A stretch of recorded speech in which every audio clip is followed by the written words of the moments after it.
memang tidak bisa. Memang Bapak ini harus punya utusan. Karena nggak perlu turun sendiri ya.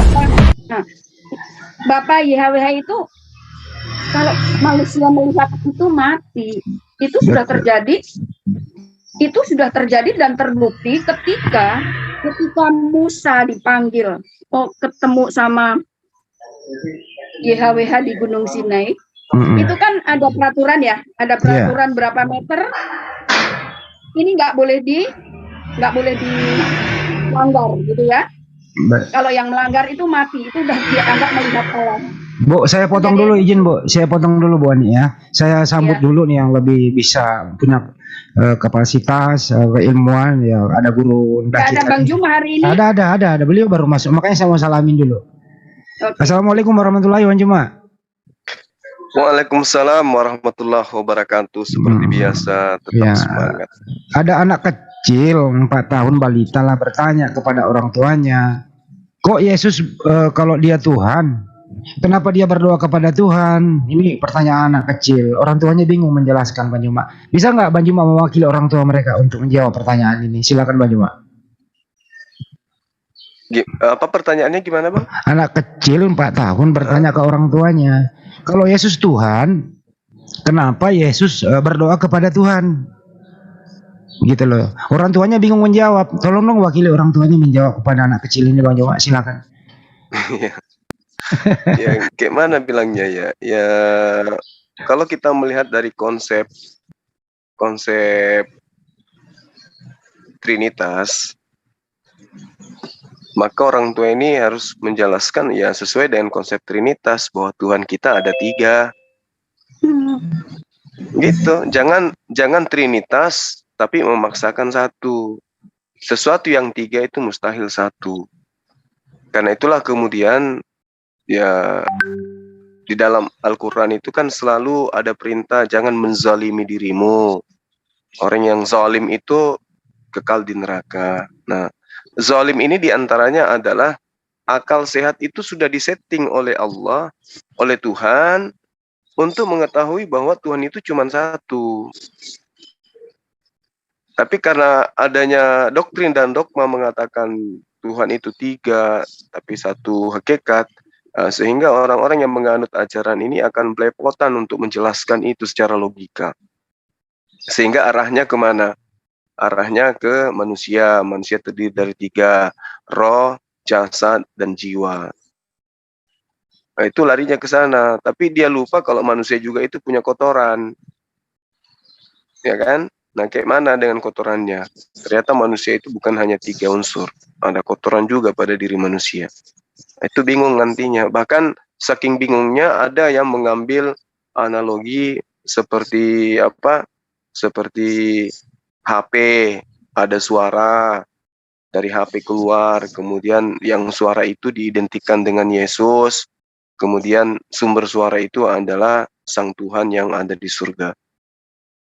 Nah, ketika kemudian HP-nya dimatikan atau HP-nya dicebur ke sumur, ya, pertanyaannya apakah Tuhan yang ada di surga itu atau yang bersuara lewat HP itu juga basah? Kan tidak, berarti ya suara yang muncul di HP dengan analogi itu berbeda dengan sumber suara itu sendiri. HP ya HP. HP ini sebagai penyampai firman, HP ini sebagai penyampai suara, tapi HP bukan sumber suara. Sumber suara itu adalah dia yang di seberang sana yang menelpon, kan gitu. Logikanya kayak begini tuh susah kemudian untuk ditegakkan. Nah, kalau ditanya sama anak-anak kecil seperti itu ya pasti orang tuanya bingung menjawabnya. Kecuali dengan terang-terangan dia katakan Tuhan kita memang 3, Nak. Ada dalam rupa manusia, ada yang senior, ada yang junior, gitu. Susah itu Bang Handi. Ini Bang Juma ini barusan, apa kabar Bang Juma? Oh, Bu Ani. Alhamdulillah saya sehat. Ibu sehat juga kan? Sehat, amin. Alhamdulillah. Barusan Bang Juma bercerita, menurut saya itu cerita saja. Tetangga saya nggak jauh dari rumah saya itu suka diskusi sama saya, dia Trinitas.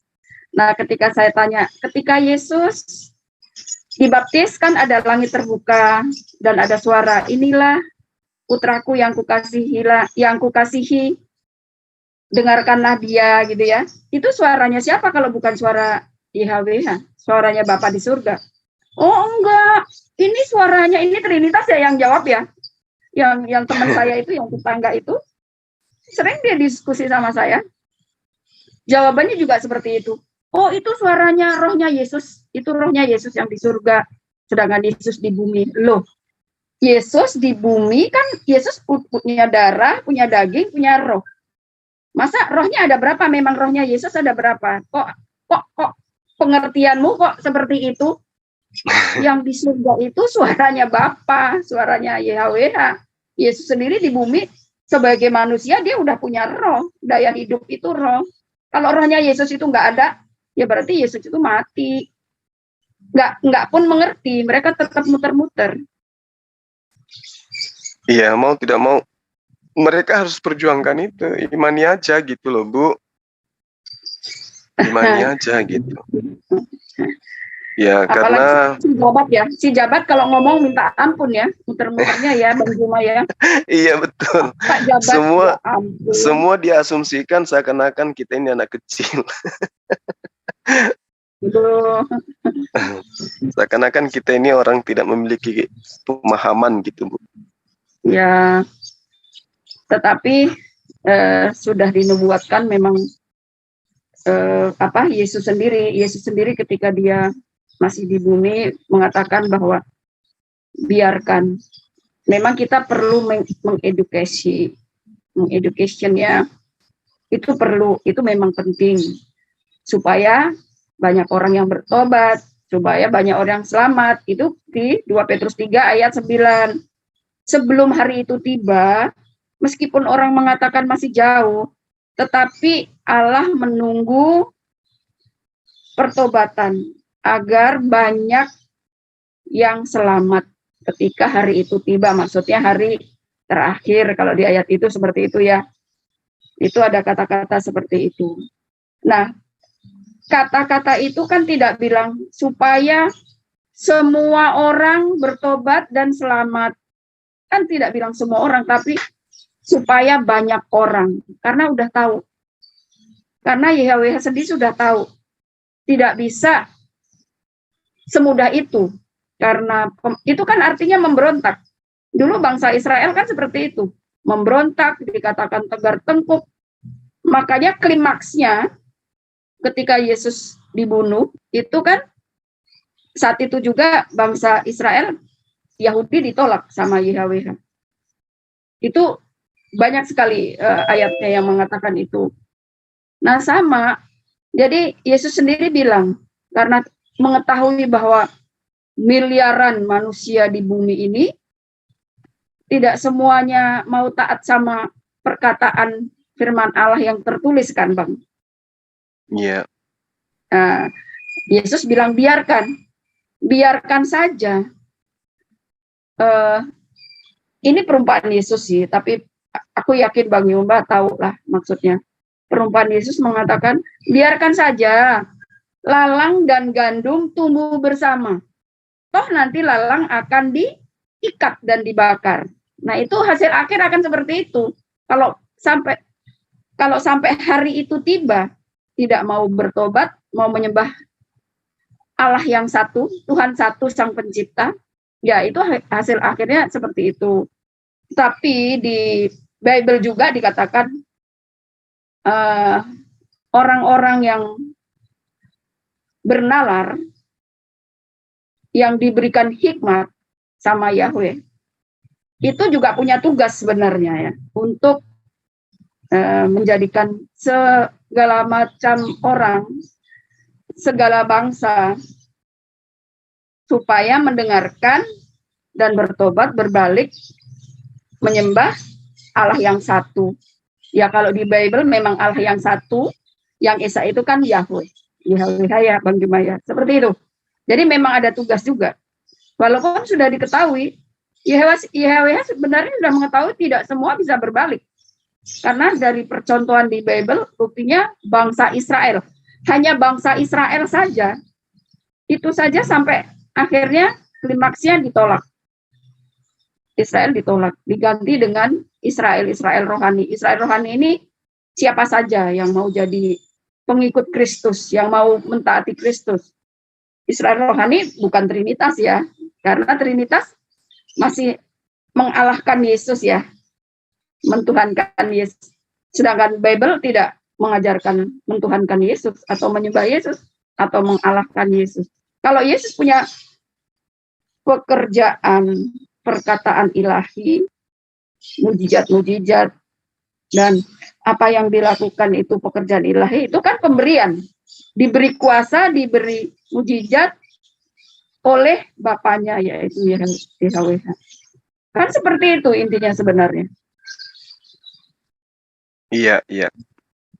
Jadi dalam hal ini kalau kita mendudukkan ajaran Yesus itu pada porsi yang sesungguhnya, ya memang Trinitas ini tidak ada jalan untuk kemudian mengambil bagian di dalam pengajaran Yesus itu sendiri. Makanya banyak dalil, banyak data yang kita temukan bagaimana kemudian Yesus itu mengancam dan bahkan mengusir orang-orang yang menganggap Yesus itu Tuhan, tapi kemudian tidak menjadikan Tuhan yang mengutus Yesus itu sebagai acuan di dalam beragama. Makanya diterangkan tidak semua orang yang menyeru ya kepadaku Tuhan. Maksudnya tidak semua orang yang mendudukkan Yesus itu sebagai utusan Tuhan ya akan masuk dalam kerajaan surga. Jadi meskipun kemudian orang itu mendudukkan Yesus sebagai nabi, sebagai rasul, menganggap beliau itu utusan Tuhan, sebagai kurios dan seterusnya, orang yang mulia atau Mesias, tapi kemudian meninggalkan poin yang paling wajib, yaitu mentaati perintah Sang Tuhan yang mengutus dia, maka percuma juga orang itu bakal diusir. Ya. Sama seperti kami di dalam ajaran Islam. Diajarkan bahwa Nabi Isa itu adalah utusan Tuhan. Ya, meski orang Islam ini mengakui Nabi Isa itu adalah utusan Tuhan, dia adalah rasul. Tapi kalau tidak melaksanakan perintah Allah, ya percuma aja. Tetap aja ditolak. Hanya mengakui ya, hanya mengakui. Iya, hanya mengakui. Tapi tidak melakukan perintah Tuhannya ya percuma. Ya. Nah, kalau yang selevel ini aja ditolak, gimana mereka yang justru menolak Yesus sebagai utusan, malah menganggapnya sebagai Tuhan? Ini yang bahaya ini. Bahaya. Ya. Mengakui dirinya sebagai Tuhan, sebagai kurios saja, sebagai utusan Tuhan, atau dalam pandangan teman-teman Kristen sebagai anak Tuhan, itu tidak cukup, malah diusir, apatah lagi menganggapnya Tuhan itu sendiri, menganggapnya Bapa itu sendiri. Oleh karena itulah kemudian ya kalau kita melihat secara data, tidak ada sedikit pun indikasi Yesus itu mengajarkan Trinitas. Bahkan dalil demi dalil mengatakan dirinya tidak setara dengan yang mengutus dirinya. Aku akan pergi kepada Bapa karena Bapakku lebih besar daripada aku. Itu sudah selesai sebenarnya di situ. Nah, cuma Trinitas ini ya memang dihadiahkan untuk non-Yahudi waktu itu yang memang menganut ajaran Trinitas lebih dulu. Sekira gitu, Bu. Tahun ya itu munculnya Trinitas ya tahun 318 itu kan cuma dalam konsili Nisia itu. Nah, mulai dari situlah mulai berkembang. Padahal sebelum tahun itu penyembahan tidak kepada Yesus, kepada Allah Israel, YHWH. Iya, betul. Nah, di sini teman-teman kita ada nggak dari Tritunggal? Saya tanya sama Pak Handi ya. Handi. Belum sambil nunggu. Lanjut aja dulu, sebentar lagi masuk. Ini Bung Freddy. Ya. Bung Freddy ada itu, boleh juga disenggol. Bung Freddy, terus kemudian Rapli Ciho. Bang Juma tadi kan yang dibicarakan kan itu ayatnya ada di Matius Matius 21, 7. 22, 23 kan? Iya. Ya, jadi kalau berarti Kristen yang benar itu di dalam gerejanya, di dalam kelompoknya itu tidak mengadakan mujizat-mujizat, tidak sedikit-sedikit dalam nama Yesus, tidak mengusir setan dalam nama Yesus, tidak ya sedikit-sedikit dalam nama Yesus ya itu ya. Justru yang seperti itu Yesus mengatakan tidak mengenal, bahkan akan dienyahkan, kan seperti itu ya. Jadi penerapannya ayat itu kan kalau kita membaca firman Allah, membaca ayat-ayat itu kan harus tahu penerapannya kan Bang Juma. Benar. Nah, penerapannya bahwa itu tidak boleh dilakukan hal-hal seperti itu supaya kita tidak dienyahkan sama Yesus kan gitu ya. Nah, sekarang di dunia ini kalau harusnya diselidiki. Kalau Yesus mengatakan intinya begini, to the point aja. Tidak semua orang yang mengaku Kristen akan masuk surga, tetapi hanya dia yang melakukan kehendak Bapa yang di surga. Kan seperti itu ya? Iya, Nah, poinnya itu yang jelas. melakukan kehendak Bapa di surga ini kan sebenarnya bisa diselidiki. Apa sih di Bible itu kan sebenarnya bisa diselidikin. Kalau yang bernalar kan, mana sih kehendak Bapa? Kan seperti itu. Jadi yang kehendak Bapa inilah yang harus dilakukan, dilaksanakan, diterapkan. Nah, sementara membaca Bible itu juga yang terpenting itu justru mempraktekkan, Bang Juma. Kalau cuma dibaca doang, kalau cuma baca doang semua orang bisa kan? Anak kecil juga bisa baca. Tetapi memahami ayat itu, memaknai ayat itu, merenungkan ayat itu dan mempraktekannya. Gitu Bang Juma. Jadi perintah Yesus setelah Yesus bangkit, lalu dia diberi kuasa surga dan bumi di Matius 28 ayat 18 sampai 20, dia memerintahkan agar segala bangsa menjadi muridnya. Ya, tapi ini dalam artian kan ya bagi yang mau aja kan toh Bang Yuma. Nggak ada paksaan toh. Iya. Nah, barulah dibaptis. Nah, itu kelompokku, Kristenku mempraktekkan itu. Ketika belum corona, saya punya jadwal dalam seminggu itu 4 kali saya pergi untuk memberitakan Injil Kerajaan Allah dari rumah ke rumah. Kadang-kadang kita dikirim ke desa atau kirim ke kota yang memenuhi syarat ya, terutama yang udah dibaptis, gitu, yang memenuhi syarat, yang untuk dikirim-kirim ke desa-desa untuk apa? Kalau di contoh Yesus waktu di bumi, kalau Bang Juma nanti baca ulang boleh, tapi saya rasa Bang Juma udah baca. Di Lukas 8 ayat 1, ketika Yesus di bumi, Yesus juga pergi kemana-mana untuk memberitakan Injil Kerajaan Allah. Nah, ini terpenting sebenarnya isi Bible itu, tema utamanya adalah Kerajaan Allah, gitu Bang Juma.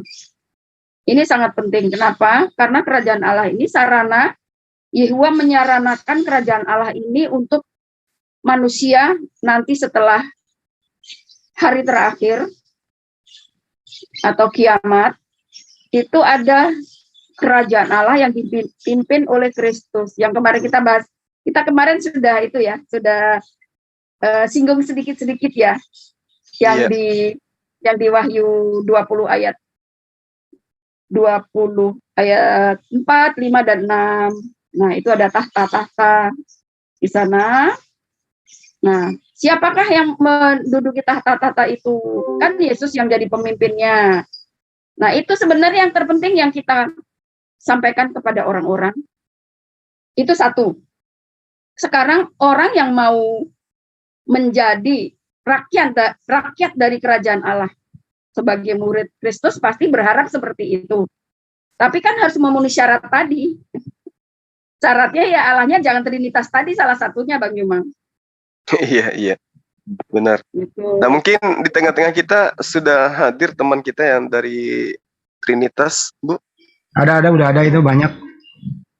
Saya panggil dulu Ibu apa yang pakai tobing atau Leonardo, silakan. Yang teman-teman, Bang Freddy silakan. Ada yang mau speak?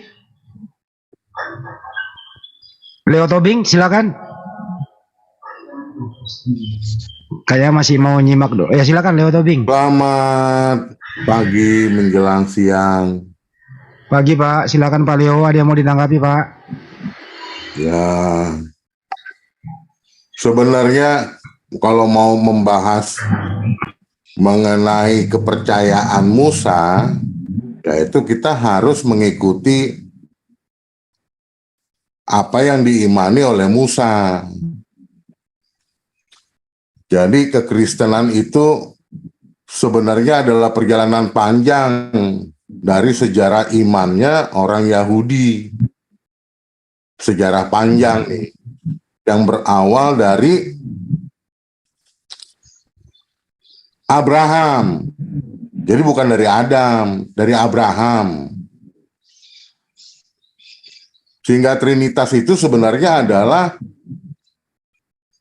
kepercayaannya orang Yahudi, bahwa mereka mengimani ada Allah, ada roh Allah yang melayang-layang di permukaan air, dan ada firman Allah.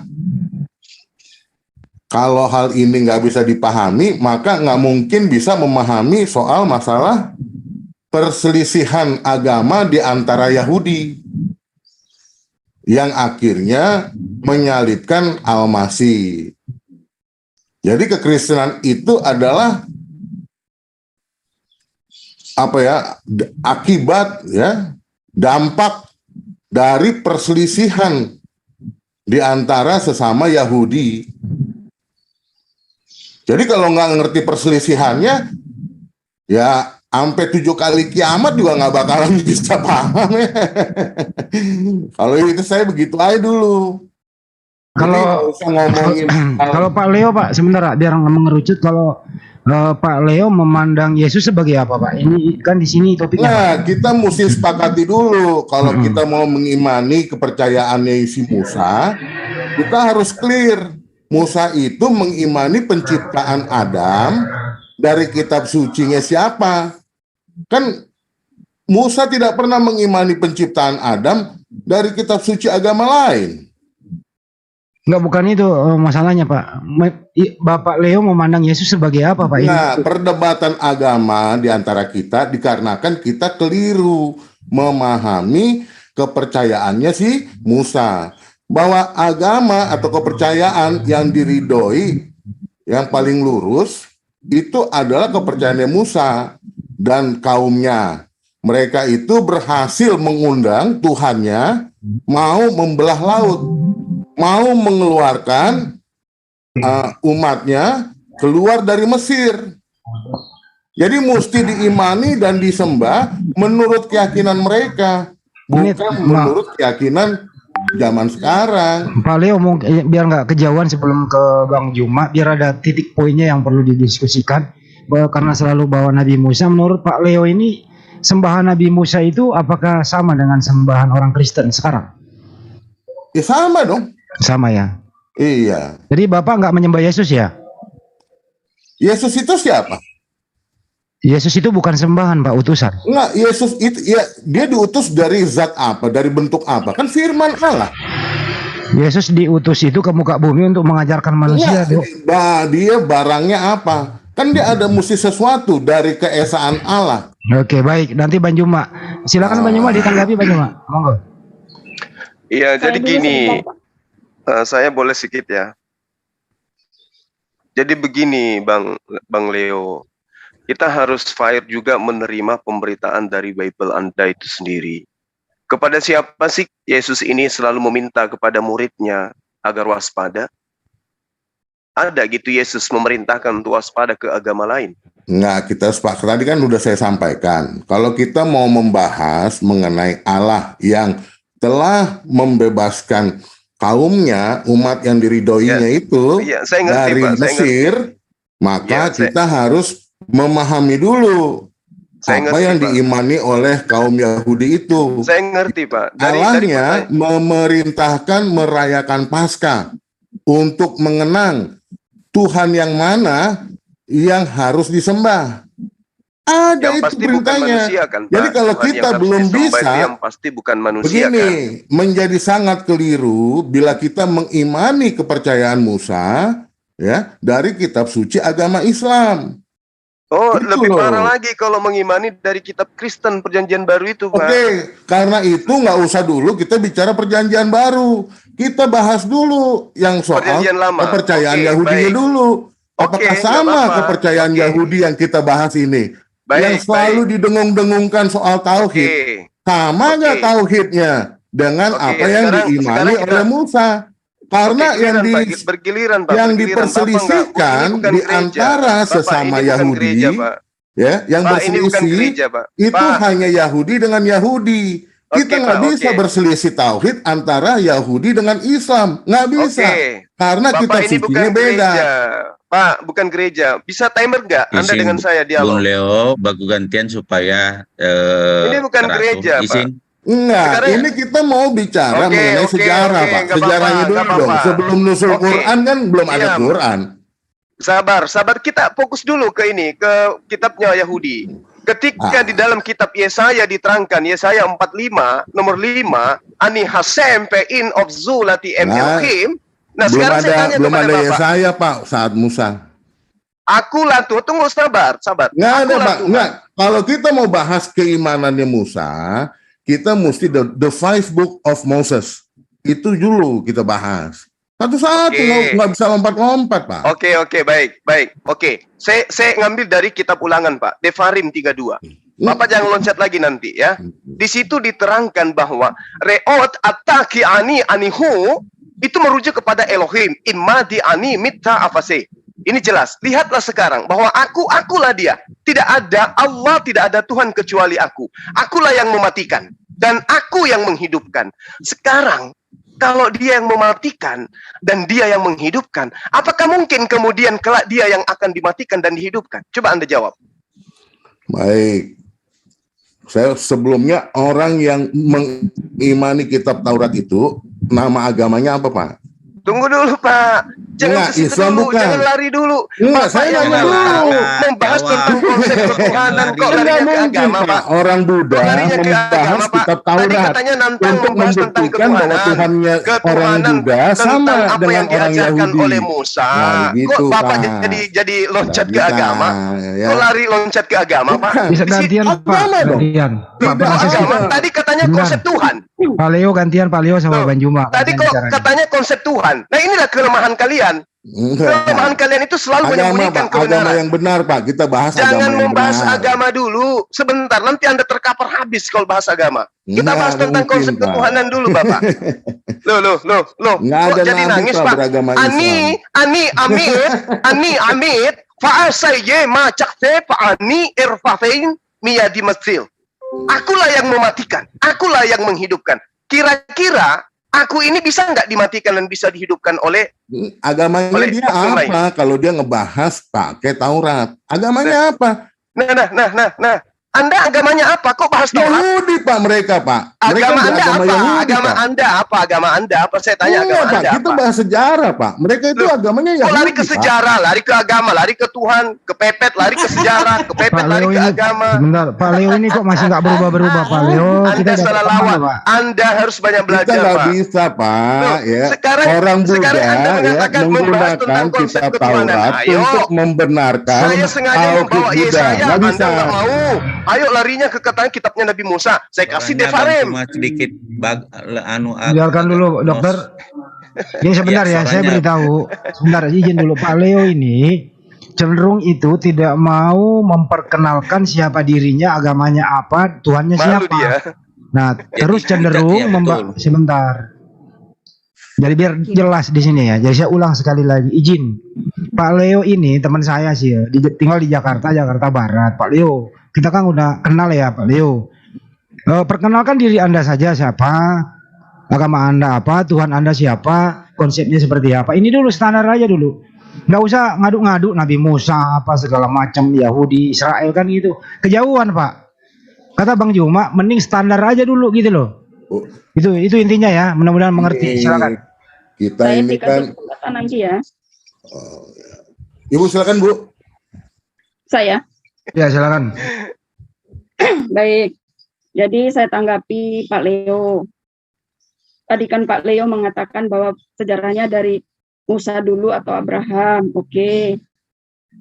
Nah, Abraham dan Musa di Bible itu banyak dikatakan, ini ayatnya di Keluaran 3 ayat 6 dan 15. Maaf ya Bu ya, maaf ya, saya intro dulu. Jadi Abraham dan Musa. Pak Leo biarkan Ibu Ani dulu Pak Leo.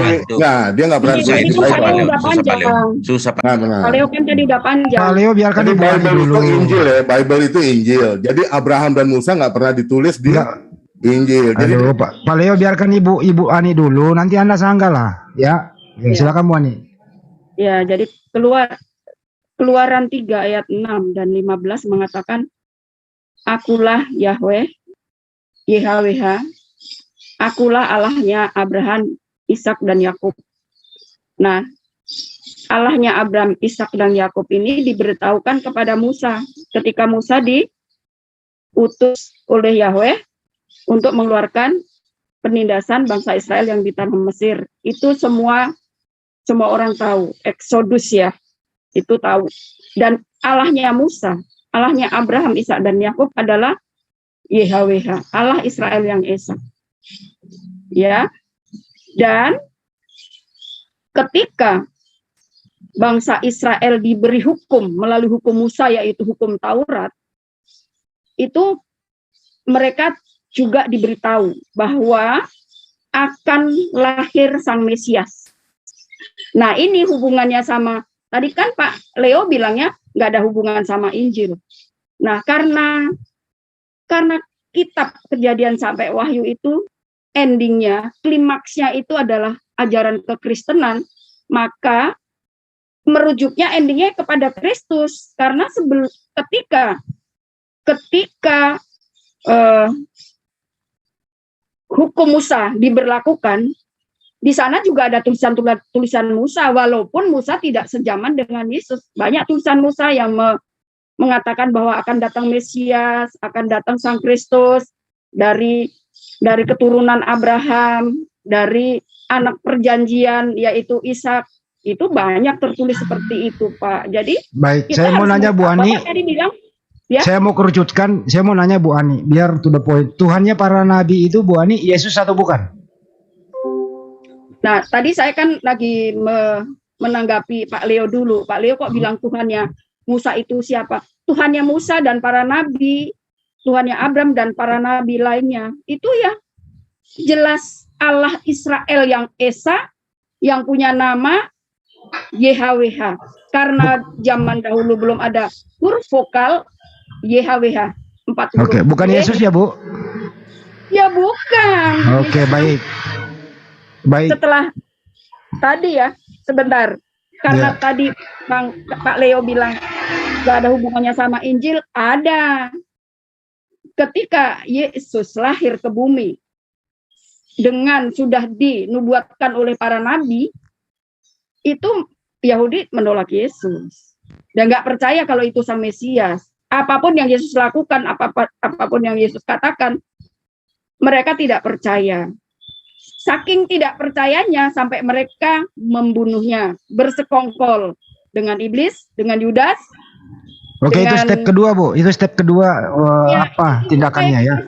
Supaya kekristenan diketahui. Nah, ketika ini kan tadi pertanyaannya karena Pak Leo bilang nggak ada hubungan sama Injil. Nah, ketika mereka sudah klimaks itu udah tidak ada ampun lagi. Bagi ini tidak ada pengampunan lagi. Sama baik Bu, saya potong biar nggak ini poin Ibu kami udah menangkap bahwa Tuhannya para nabi bukan Yesus. Ke Banjuma dulu, pertanyaan yang sama. Nanti Pak Leo juga jawab dong dengan to the point gitu ya. Satu kali lagi, satu poin Iya, lagi. silakan Bu. Nah, ketika Yesus hadir, ketika Yesus lahir, sang utusan YHWH ini, ya dia karena Yesus itu Yahudi, bapak ibunya Yahudi, ketika dia jadi manusia Yesus itu, ya jelas dia yang Yesus sembah, yang diperkenalkan kepada dunia, itu ya Allah Israel yang Esa YHWH. Mantap, Itu baik. poinnya itu. Poinnya Jadi itu. menjadi murid Kristus, mengaku menjadi murid Kristus, itu Tuhannya harus sama dengan Kristus. Kalau tidak sama dengan Kristus, ya itu bukan murid Kristus yang sejati. Oke, baik. Artinya Yesus di sini bertuhan ya. Oke, baik. Banjuma, silakan. Yesus Bertuhan. Yesus Jadi, bertuhan, Banjuma. nyambung tadi kan dengan perkataan Pak Leo itu nyambung. Oke, baik. Silakan Banjuma. Yesus bertuhan menurut Bu Ani. Ya, jadi memang betul Yesus itu tidak mungkin ateis dan Yesus itu tidak mungkin kufur. Dia adalah hamba Allah, dia adalah hamba Tuhan, ya, dia adalah hamba Hasem. Karena itulah kemudian di dalam konsep yang masih kita terima sampai hari ini, di dalam pengajaran kitabnya Bani Israel, ya Tuhan itu mematikan, Tuhan itu menghidupkan. Seirama dengan apa yang kemudian Tuhan ajarkan melalui baginda Rasulullah Muhammad SAW. Kaifa takfuruna billah wa kuntum amwatam fa ahyakum tsumma yumitukum tsumma yuhyikum tsumma ilaihi turja'un. Dialah Allah yang mematikan, yang menghidupkan. Ya, ini sudah data akuratnya. Lalu kemudian ketika diinformasikan, kok bisa berbicara mengenai agama? Loh, agama itu adalah ajaran, Pak. Ajaran Musa mengajarkan umatnya untuk menjadi orang yang taat terhadap perintah Tuhan. Orang yang taat terhadap perintah Tuhan disebut Muslim di dalam agama kami. Kalau Ibu Ani kemudian mengatakan bahwa Yesus itu bukan Tuhan, itu sudah benar itu. Yesus itu adalah makhluk. Yesus itu adalah manusia. Yesus itu adalah ciptaan. Yang Tuhan itu adalah dia yang menerangkan dirinya di dalam Devarim 32 nomor 39 yang saya bacakan tadi. Dia akulah yang mematikan, aku juga yang menghidupkan. Yesus ketika dia datang, apakah dia yang menghidupkan? Atau dia yang dihidupkan? Yesus dihidupkan. Apakah dia yang mematikan dirinya sendiri? Yesus dimatikan. Jelas sekali itu dia adalah makhluk. Jadi konsep yang kemudian siapa Pak Leo mau tawarkan itu konsep apa? Bapak itu sebenarnya kalau saya melihat cara dialognya, Bapak itu Kristen. Bapak itu Trinitas. Ingin nyerang Islam, seakan-akan ingin membedakan Tuhan kami dengan Tuhannya orang-orang Yahudi, para nabi. Gak bisa. Tuhan itu cuma satu. Dan kalau Anda melihat dalam kitab Kejadian, Tuhan Abraham mengangkat sumpah, mengangkat perjanjian kepada Abraham. Aku akan menjadi Tuhanmu, wahai Abraham. Tuhan keturunanmu, Tuhan anak-anakmu, secara turun-temurun. Anda nggak bisa batalkan itu. Tuhan yang mengambil perjanjian kekal kepada Abraham. Wahai Abraham, aku akan menjadi Tuhanmu. Aku akan menjadi Tuhanmu. Tuhan anak-anakmu. Tuhan keturunanmu secara turun-temurun. Jadi nggak bisa Anda bantah. Karena Tuhan pencipta langit dan bumi itu yang mengambil janji perjanjian kekal di hadapan Abraham. Aku akan menjadi Tuhan keturunanmu. Lah, yang kami terima ini adalah pengajaran terhadap Tuhan pencipta langit dan bumi. Yang dulu memperkenalkan diri kepada para nabi. Makanya kami mengimani nabi-nabi terdahulu, mengimani kitab-kitab terdahulu. Bahkan tidak sah keimanan kami kalau kami tidak mengimani kenabian nabi-nabi terdahulu. Itu yang perlu Pak Leo pahami dengan baik. Jadi berbicara mengenai konsep ketuhanan Bapak akan remuk di situ. Karena Tuhan Anda manusia, Tuhan Anda makhluk yang dihidupkan dan dimatikan. Ciptaan. Ya, dia diciptakan, belum jelas diciptakan. Amsal 8 nomor 22. Akulah permulaan penciptaan. Siapa di situ yang dikatakan itu? Kalau dia adalah hikmat, maka yang dikatakan permulaan ciptaan itu adalah Yesus. Ya, selesai. Kalimat Yesus. Iya. Saya kira begitu. Terima kasih. Silakan Pak Leo kalau bisa menanggapinya itu seperti yang to the point Pak, jangan kemana-mana gitu loh. Baik. Ya. Jadi pertama-tama kita harus memahami dulu bahwa Nusul Kita udah Quran memahami, itu kan Pak. tahun 610. Jadi sebelum Nusul Quran Tidak ada. Pak Leo, Orang bukan di itu yang luar dibahas. Tuhan Anda dulu Bani siapa gitu loh Pak Israel Leo. Ya, Kok kenapa pokoknya siapa? kejauhan? mengenal Tahu. Tuhannya Musa. Enggak, kita Berarti Jangan Yahweh kejauhan tahu. Pak Leo. Anda ini Begini. sebentar. tidak Dia ada bikin menyerang orang Islam, nggak atau apa-apa. manusia. Pak Leo. Nanti kita sliding gunting. Pak Leo, pertanyaan moderator sih sama loh. Yesus itu waktu dia hidup itu punya Tuhan atau tidak? Ini dulu. Nggak usah melebar kemana-mana Pak. Mau untuk mengenal Al-Masih, maka Anda harus mengenal Tuhan yang benar dulu. Ya Itu. siapa Tuhan yang benar Ambil siapa? Al-Masih, Tuhan padahal yang benar Al-Masih itu itu ada Aduh. nanti tidak di bisa abad dikenal ke-6. oleh manusia. Ya Tuhan. Ya, Allah ya, tidak ada manusia Loh. yang bisa mengenal Allah. Pak Leo, Tuhan yang benar Pertama siapa? kali, enggak, saya harus pahami dulu kalian. Kalian Iya kan tinggal beragama dijawab dari memahami mulai Pak. tahun kita Siapa sudah 610. Tuhan yang paham, benar Pak. itu? Di sini semua lulusan Pak S4 Leo, di Pak sini, Leo. Pak. Nggak usah Anda pahamkan ke saya. Aku juga Iya, udah paham Kan kok, jemaat Pak. gereja, Pak.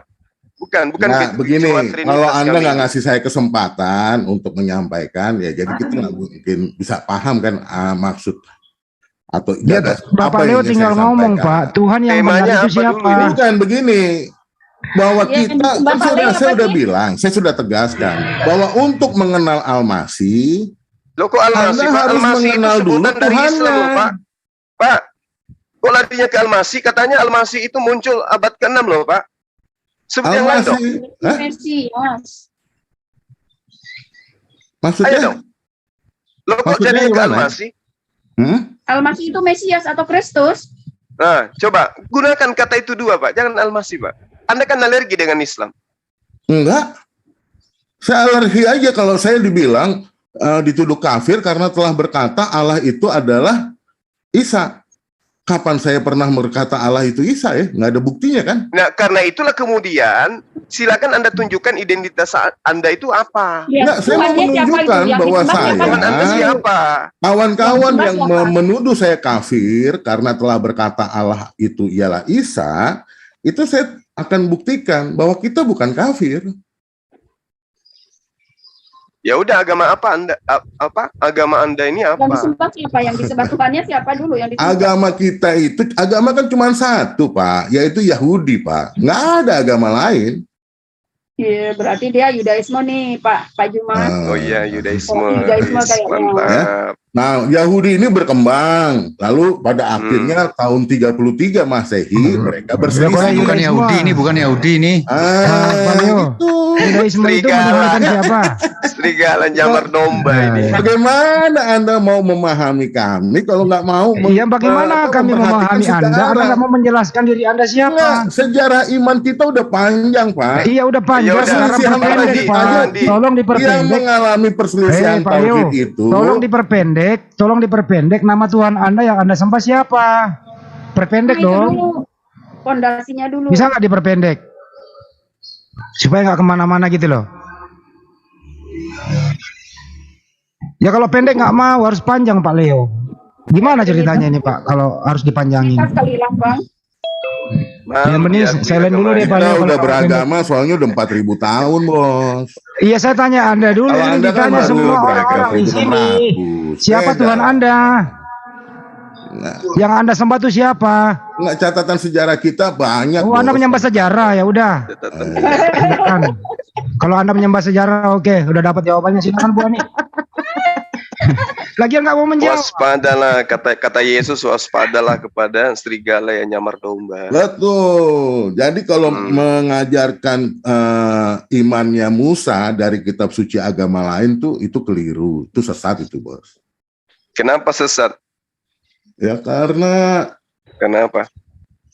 Musa mengimani penciptaan Adam itu dari Iya. kitab suci Yahudi, non-Islam. Iya, Iya. nggak apa-apa, enggak apa-apa. Ya Emang bahwa ada ternyata pada tahun 610, ya kan? Ya, Sehingga seakan-akan Adam itu diciptakan oleh Tuhannya Islam, itu kan merupakan penyesatan ya. jadi menurut Anda Tuhan itu ada dua gitu, Tuhannya Musa dan Tuhannya Islam gitu maksudnya? Kita ada perintah begini Pak, dalam 10 perintah Allah ya, jangan menyembah Allah lain. Berarti Allah mengetahui ada yang tidak kelihatan, yang tidak berwujud, ya kan? Yang tak beranak dan diperanakan itu mengaku sebagai dia. Nah, gitu loh. Iya. Nah, kalau misalnya yang mengaku sebagai dia itu betul-betul dia itu gimana ceritanya, Pak? Sepertinya enggak ya, karena lalu bagaimana dengan kejadian yang membelah 17 laut itu memerintahkan umatnya untuk merayakan Paskah. Iya. Ya, terus? Itu betul. Ya, Terus? kalau yang zat tak berwujud, tak kelihatan, yang tak beranak dan diperanakan, yang mengaku sebagai Tuhan negeri Mekah, itu kan nggak pernah memerintahkan ada perayaan Paskah. Oh gitu. Iya. Kejauhan. Kemungkinan besar itu Nggak apa-apa. Nggak apa-apa ya. Iya, nggak Ini masalah. tapi nggak jelas. Pak Leo ini kan nggak belum menyebut siapa sembahannya. Siapa Pak nama sembahan Pak Leo? Pak Leo punya Tuhan nggak? Intinya Pak Leo sedang membicarakan sesembahannya Musa dengan sesembahannya Muslim itu sama apa tidak, dan Pak Leo bilang tidak. Itu intinya itu loh. Iya, pokoknya orang ini benci kali dengan Islam. Kelihatan dari caranya dia ngomong. Seperti itu kan Kalau Pak Suma benci gak sama Kristen? Enggak benci. Justru saya sayang kalian sehingga saya luruskan, gitu loh. Nah, kita kalau mau luruskannya itu juga dari sejarah dong. Nggak bisa dong. Sejarah tadi kan Nggak yang bisa mana yang Anda mengajarkan kita sebuah kita bicara sejarah, keyakinan, ya, yang Anda pahami dari abad ke-7, ya kan? Padahal kita udah tahu duluan. Apa? Bahwa yang Anda Al-Masih tahu? itu pernah menjadi dia adalah nabi, utusan, dan Al-Masih kita, Pak. Yang waktu dia hidup, agama Islam belum ada, umat Islam belum terbentuk, bahkan mereka masih kafir, ya kan? Tidak mengenal siapa itu yang disebut Al-Masih. Kan Terus? itu, Pak. Sejarah ini kan nggak bisa kita abaikan. Oke. Baik. Nah, sekarang saya mau tanya. Anda dari suku mana dari Bani Israel? Nggak ada. Saya sama dengan baginda Muhammad. Sama-sama bukan Yahudi. Gitu. Jadi dasar apa kemudian Anda orang yang bukan kitab Torah? Yahudi kan udah dipastikan tidak pernah mengimani tauhid Musa yang asli, Pak. Anda mengatakan agama Anda benar berdasarkan Torah? Iya dong. Iya, dasarnya apa? Anda punya Toratnya Musa? Ada. Berarti Anda bisa baca? Itu udah dikompilasi, Pak, udah dikumpulkan jadi satu. Jadi Anda ini cuman umat terjemahan gitu maksudnya? Oh enggak, kita bisa mengusulkan kepada pemerintah untuk bikin tim ke pemerintah lagi. Pak. Kalau Bapak meragukan namanya Taurat Nah, Musa. sekarang kita bisa kitabnya pergi Musa, ke Israel, Pak. Sekarang kitabnya Musa yang diterima oleh Musa itu dari dua loh batu itu kemudian sampai ke Bapak dengan cara apa? Kitab aja, Pak, kalau nyampe di Indonesia mah. Berarti yang sampai ke Bapak itu kitab Indonesia. Kita nggak bisa bilang kitabnya Musa.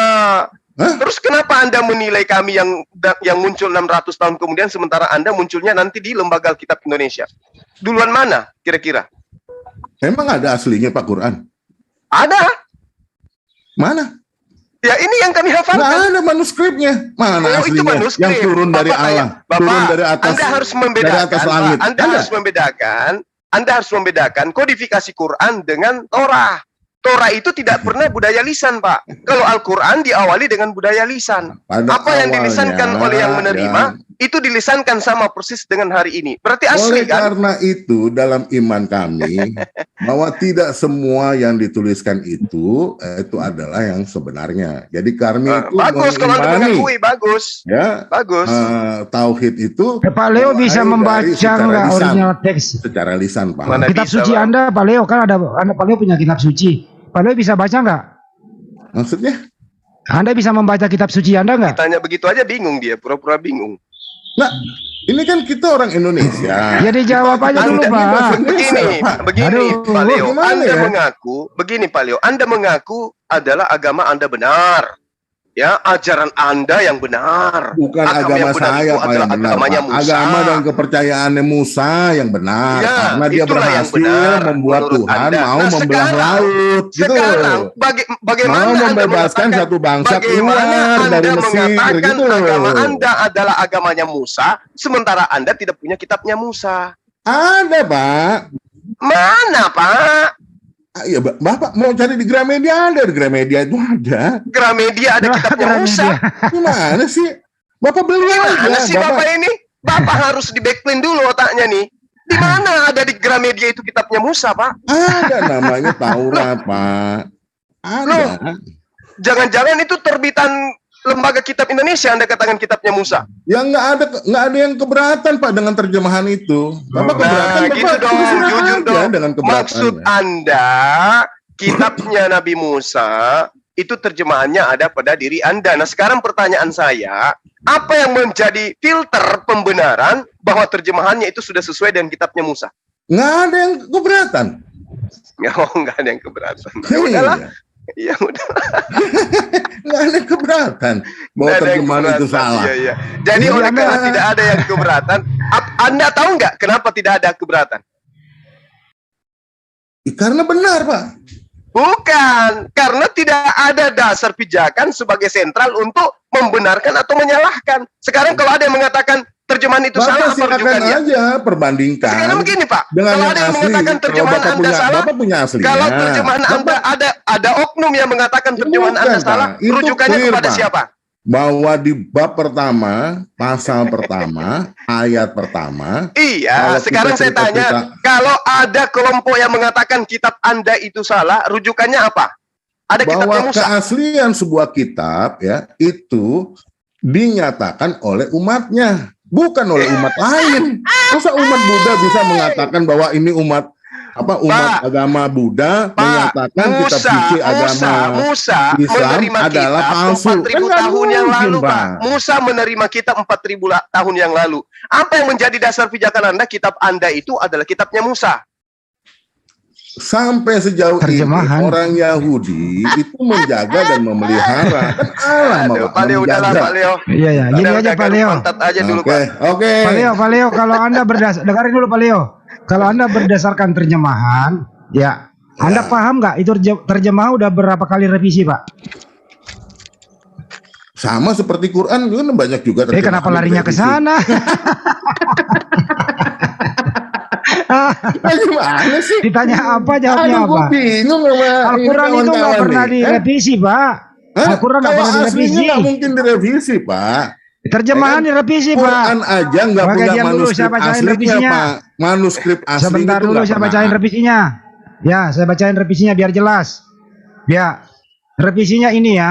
Yohanes 13:13, 19:28 itu. Musa belum memahami Yohanes. Dengerin dulu. Aduh, ini enggak. Dengerin dulu.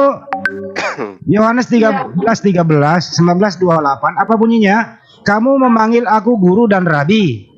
19:74. Kamu memanggil aku guru dan Tuhan. Ini perubahan atau tidak? Dijawab. Dari Tuhan menjadi Tuhan. Ya, perubahan. Perubahan nggak? Coba itu kan dari bahasa Inggris itu Lord. Lord itu apa? Lord itu apa? My Lord. Ya, Lord itu apa? Jadi Al-Quran aja ada tulisan My Lord. Mengarah kepada Allah. Bang Andi, Bang Orang ini Andi, nggak Al-Quran aja ada. Bang Kata Andi. Lord untuk menyebut Allah. Enggak benar ini diskusinya ini Bang Jiwa. Nanti Allah saya disebut Tuhan. iniin Ya kan Bang nggak Andi. mungkin bagaimana. Iya, Biar lanjut. Pak Leo ini les bahasa Inggris sama saya. Katanya Lord kok Allah itu dari mana itu? Itu bahasa dari mana itu? Nanti saya ajari gimana, Pak Tobing? Masa Ibu, Lord, coba that Ibu is- cari terjemahan Lord is bahasa not a Inggris judge. ya. You know, that is Lord Ada is bahasa not a judge. Inggrisnya dari Quran terjemahan bahasa Inggris itu juga menggunakan kata Lord. God is Allah. No. Ya, Di mana- dia pakai di mana- unjuk Lord. Di mana Allah? Nah, ini Pak Tobing ini memperlebar udahlah Pak Tobing. Anda ngacoin suasana. Saya membahas Yohanes 13:13, Anda lari ke Quran. Jadi Anda ngaco di sini, Bro. Udahlah. Anda kembali aja ke profesi semula kalau nggak ngerti apa-apa ya. Aku bisa aja, Anda umat salah, terjemahan. karena itu kan terjemahan dari bahasa ini. Sekarang dengerin dulu baik-baik, Pak. Apakah terjemahan 1928 dengan 1974 sama atau beda? Dijawab aja, Pak. Sama atau beda terjemahan itu? Bapak mau bagaimana sih? Saya tanya ulang. Terjemahan itu kan mengikuti, Pak. Terjemahan itu mengikuti perkembangan bahasa Yang mana Indonesia. yang Anda percaya, 1928 apa 1974? Nggak menarik nih diskusinya begini. Ya, iya memang karena Anda mau manuskrip asli aja. Quran tuh nggak punya manuskrip asli. Mana ada sih? Yang membahas Al-Quran siapa? Yang membahas Al-Quran siapa? Quran tuh nggak ada, Pak, manuskripnya. Itu Iya, Ada. nggak ada manuskrip asli, taruhlah nggak ada. Tapi kan ada yang menghafal dari sejak zaman penerimaan wahyu pertama. Al-Quran itu bukan yang tulisan, Pak, menghafal tapi itu kan nggak pernah hafalan. diverifikasi, Pak, Hafalan, oleh baginda hafalan. Nabi Muhammad itu kan. Nggak pernah, Pak. Wah, Baginda udah sempat wafat, ya kan? Lalu para Oke. penghafal ini, apakah Coba, hafalannya benar atau Tunjukkan salah? datanya coba, Itu tunjukkan nggak ada datanya. yang verifikasi, Pak. Anda baca di mana itu? Iya, Pak Leo, iya, Anda iya. baca di mana? Logikanya, Pak. Logikanya aja, Oh, Pak. Anda berlogika di sini. Oh iya Bukan berdasar data. dong, kita harus pakai logika dong. Oh, pakai logika. Kita Oke, mesti baik. cerdas, Pak, beragama, Pak. Yo, jangan diseskirin begini dong. Enggak. Sekarang mari kita berlogika. Bang Andi, Iya, aku silakan, masih silakan. hafal 100 sahabat yang ada di zamannya Rasulullah masih. Lucu aja orang ini. Aduh, Sangat lucu, Pak. Pak Leo. Kalau nggak ngerti Pak Leo, mending Anda diam dulu. Ya, kita kembali ke topik. begini, Anda mengacaukan kan saya udah diskusi ya, Pak. bilang, yang disembah itu adalah Tuhan yang telah membelah laut, Pak. Itu dulu, Pak. Tuhan yang telah membelah laut. ini Siapa itu, Pak? Siapa? mengimani dan Ya menyembah udah, siapa Tuhannya Tuhan membelah laut? menurut Siapa? kepercayaan Yahudi, Pak. Ya siapa Tuhan membelah laut? Siapa? Jadi bukan Islam, Pak. ditanya. Jadi agama. Anda ditanya siapa Tuhan yang membelah laut? Jawab.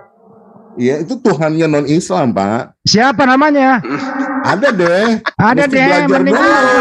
Ada deh. Apa ada deh? Oh, jadi Tuhanmu ada deh. Oh, Tuhannya Pak Leo ada deh namanya gitu.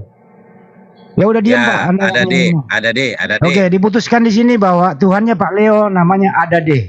Oke? Tulis semua Oke, nama oke. narasi di sana ya. Sepakat. Bentar. Yang Ada ada di live comment Zulkifli MM Abbas, Hanis Lebes, Zulfikar Official, Tata Channel, tulis di sana. Tuhannya Pak Leo namanya ada deh. Diketik semua. Siap. Oke, ada yang lain? Kalau enggak, saya mengundurkan diri dulu Ya, silakan, dari Pak. Silakan, Pak. Sabar dulu, Ya, sabar dulu. silakan. Sabar, oke. Ada yang lain nggak? Sabar, Percuma, sabar. Pak. Jadi Percuma, Bang. Percuma. Anda mengatakan Tuhan kami itu bukan Tuhan yang membelah laut. Tapi Al-Quran menerangkan itu Tuhan kami.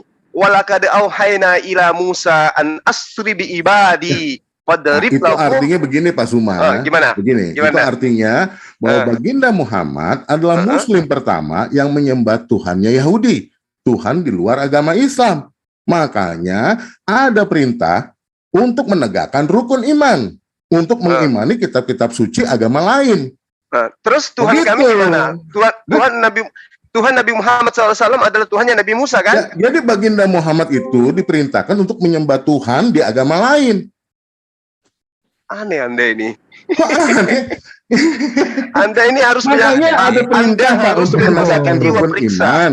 Di rukun iman itu adalah berimanlah kepada kitab-kitab suci agama lain, yaitu Taurat, Zabur, Injil, gitu loh. Terus Ya, Tuhan supaya yang kami mengenal sembah Tuhan adalah di Tuhan. agama lain. Dengar, Kalau cuma supaya Anda Quran sehat. doang, Dengar, gitu, supaya Anda Anda sehat, nggak kenal Tuhan yang Anda benar. miring kayak begini. Dengar, kami diperintahkan menyembah Tuhan melalui Al-Quran, Tuhan yang membelah laut ketika kejadian Musa.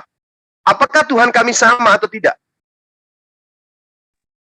Tuhan yang membelah laut itu memiliki roh Allah.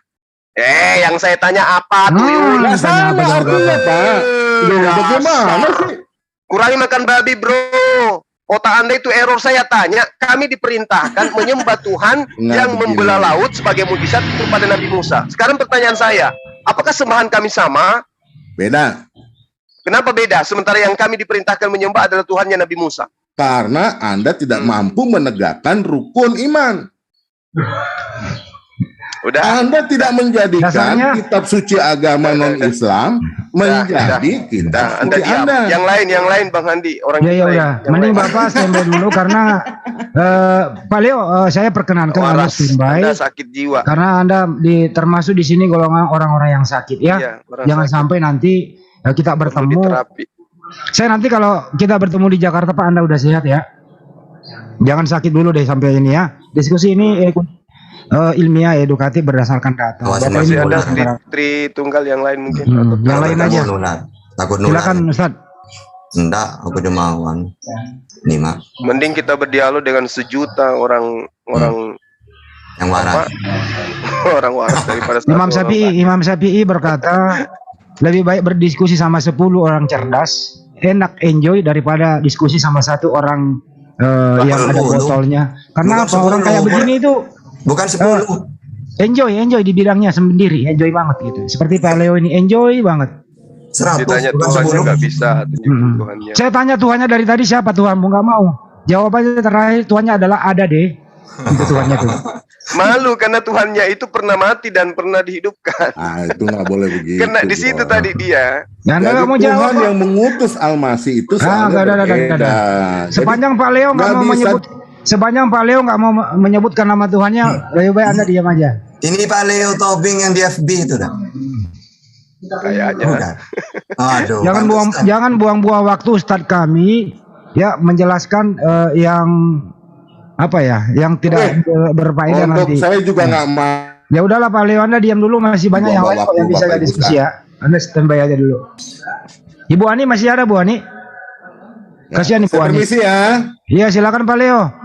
Kalau Ada Bapak Pak Leo tahu kan di Grogol itu Pak, depannya Citraland maju dikit samping tol. pantasan Pak. diajak di Sebentar, setiap izin hari. sebentar. Pak Leo tahu nggak di Citraland itu, depannya Citraland di Grogol itu Pak, sebelah kanan tuh Pak, samping rel itu ada tempat di situ Pak, bisa bermeditasi. Masuk situ aja Pak. Nanti kalau udah sembuh ketemu saya ya Pak. Oh ya. Ini live ya, saya sarankan Pak Leo. Bapak tahu Memang maksud semua saya? Nabi dulu Pak menyatakan kebenaran selalu dianggap gila Benar, Pak. Pak. Biasa itu sebuah saya. Pak. Tapi ini gila Oke, beneran. terima Pak. kasih Anda ya. Gila beneran. Pak Leo tahu maksud saya Pak, arahnya kemana? Mudah-mudahan paham ya Pak. Oke baik. Kalau enggak saya jemput pakai ambulan nih. Oke baik, udah kelar gitu ya. Bu Ani kasihan nih, Bu Ani nggak dikasih waktu. Akhirnya apa? Bu Ani masih ada Bu Ani? Yang mana tadi yang Kristen sini satu nih mana? Franciscus ngomong nih. Ayo dek, ini muridku nih. Franciscus.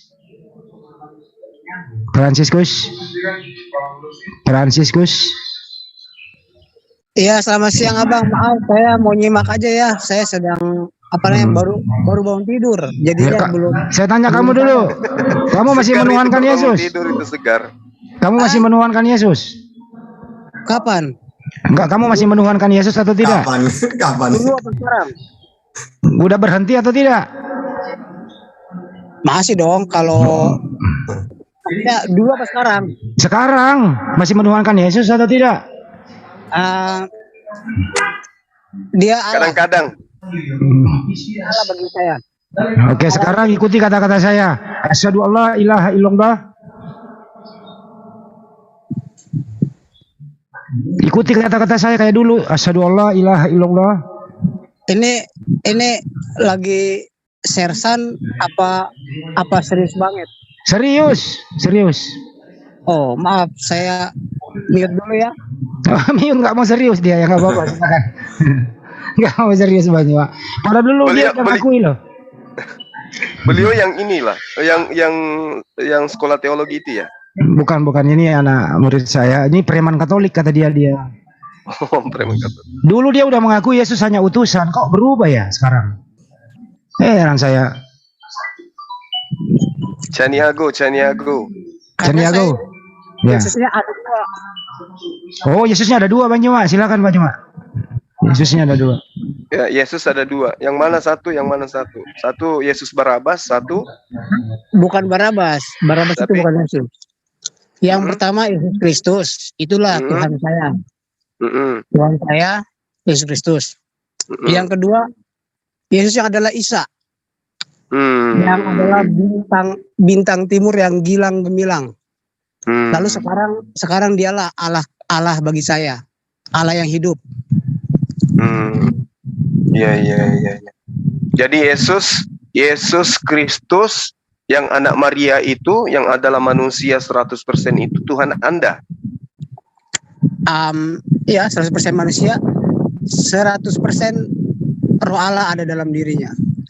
Oh, berarti Yesus itu manusia yang kerasukan Roh Tuhan. Bukan kerasukan, memang. Loh, jadi Anda, Yesus Kristus itu, dialah Roh kebenaran, dialah Roh penghibur, dialah Roh Kudus. Yesus Kristus. Berarti Yesus yang adalah manusia itu adalah Tuhan yang Anda sembah sekarang ini. Iya, bukan sekarang ini, Pak. Kan kita kan membicarakan zaman Injil. Yesus Kristus yang pada zaman itu, dialah Tuhan semesta alam, Bapa sendiri yang turun ke dunia atas permintaan Yesus yang adalah Isa, bintang timur yang gilang gemilang, yaitu Roh kebenaran, yaitu Roh penghibur, yaitu Roh Kudus. Jadi Tuhan pernah menjadi manusia gitu?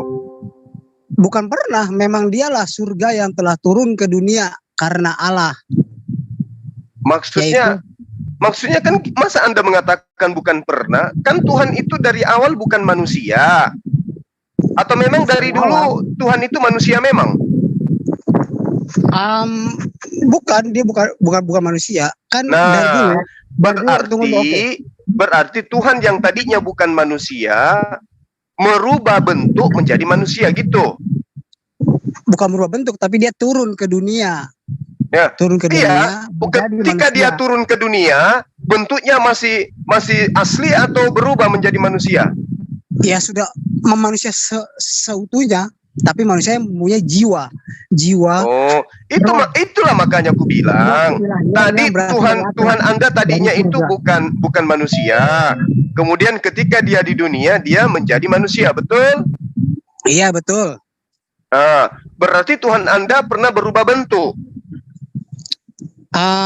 Iya, bukan berbentuk dan turun ke dunia. Iya, maksudnya maksudnya Tuhan Anda itu pernah berubah bentuk kan? Iya, berubah bentuk dan berubah bentuk. Nah, bagaimana dengan Yesaya 43 nomor 10 itu? Engkaulah saksi-saksiku, tidak ada Tuhan yang dibentuk sebelum aku dan tidak ada Tuhan yang dibentuk setelahku. Kalau bicara itu kan sudah lain konteks, sudah lain zaman. Ini kita sedang memasuki Tuhan yang telah menjadi manusia, yaitu sudah hidup di dunia. Berarti Yesaya 43 nomor 10 itu bohong. Bukan bohong. Jadi dikatakan tidak ada Tuhan yang dibentuk setelah aku. Oke, gini. Pemahaman saya dalam kitab Kejadian, penguasa surga itu kan lebih dari satu. Karena penguasa surga di Eden, surganya Adam, itu kan lebih dari satu. Berarti maksudnya Tuhan Anda itu lebih dari satu. Yang satu Tuhan yang berkuasa dalam api, yang satu Allah yang berkuasa dalam awan-awan. Ya itulah, berarti kan Tuhan Anda ada berapa? Tuhan ada satu. Loh, Allah ada satu. Jadi Allah dan Tuhan itu beda. Allah itu apa? Allah itu ya kan di Kejadian kan dikatakan baiklah kita kita ciptakan manusia menurut gambar dan rupa kita. Berarti kan itu kan lebih dari satu. Salah satunya itu yang turun ke dunia dan menjadi serupa dengan manusia, namanya Yesus Kristus. Nah, kalau misalnya saya berbicara dengan staf saya, marilah kita membentuk rumah serupa dengan gambar kita. Apakah saya dan karyawan saya itu adalah saya gitu? Bagaimana? Kan ini saya membuat gambar rumah, ya toh, bersama dengan staf saya. Habis itu saya katakan, marilah kita menciptakan rumah serupa dengan gambar kita. Apakah kemudian saya dan staf saya itu adalah saya?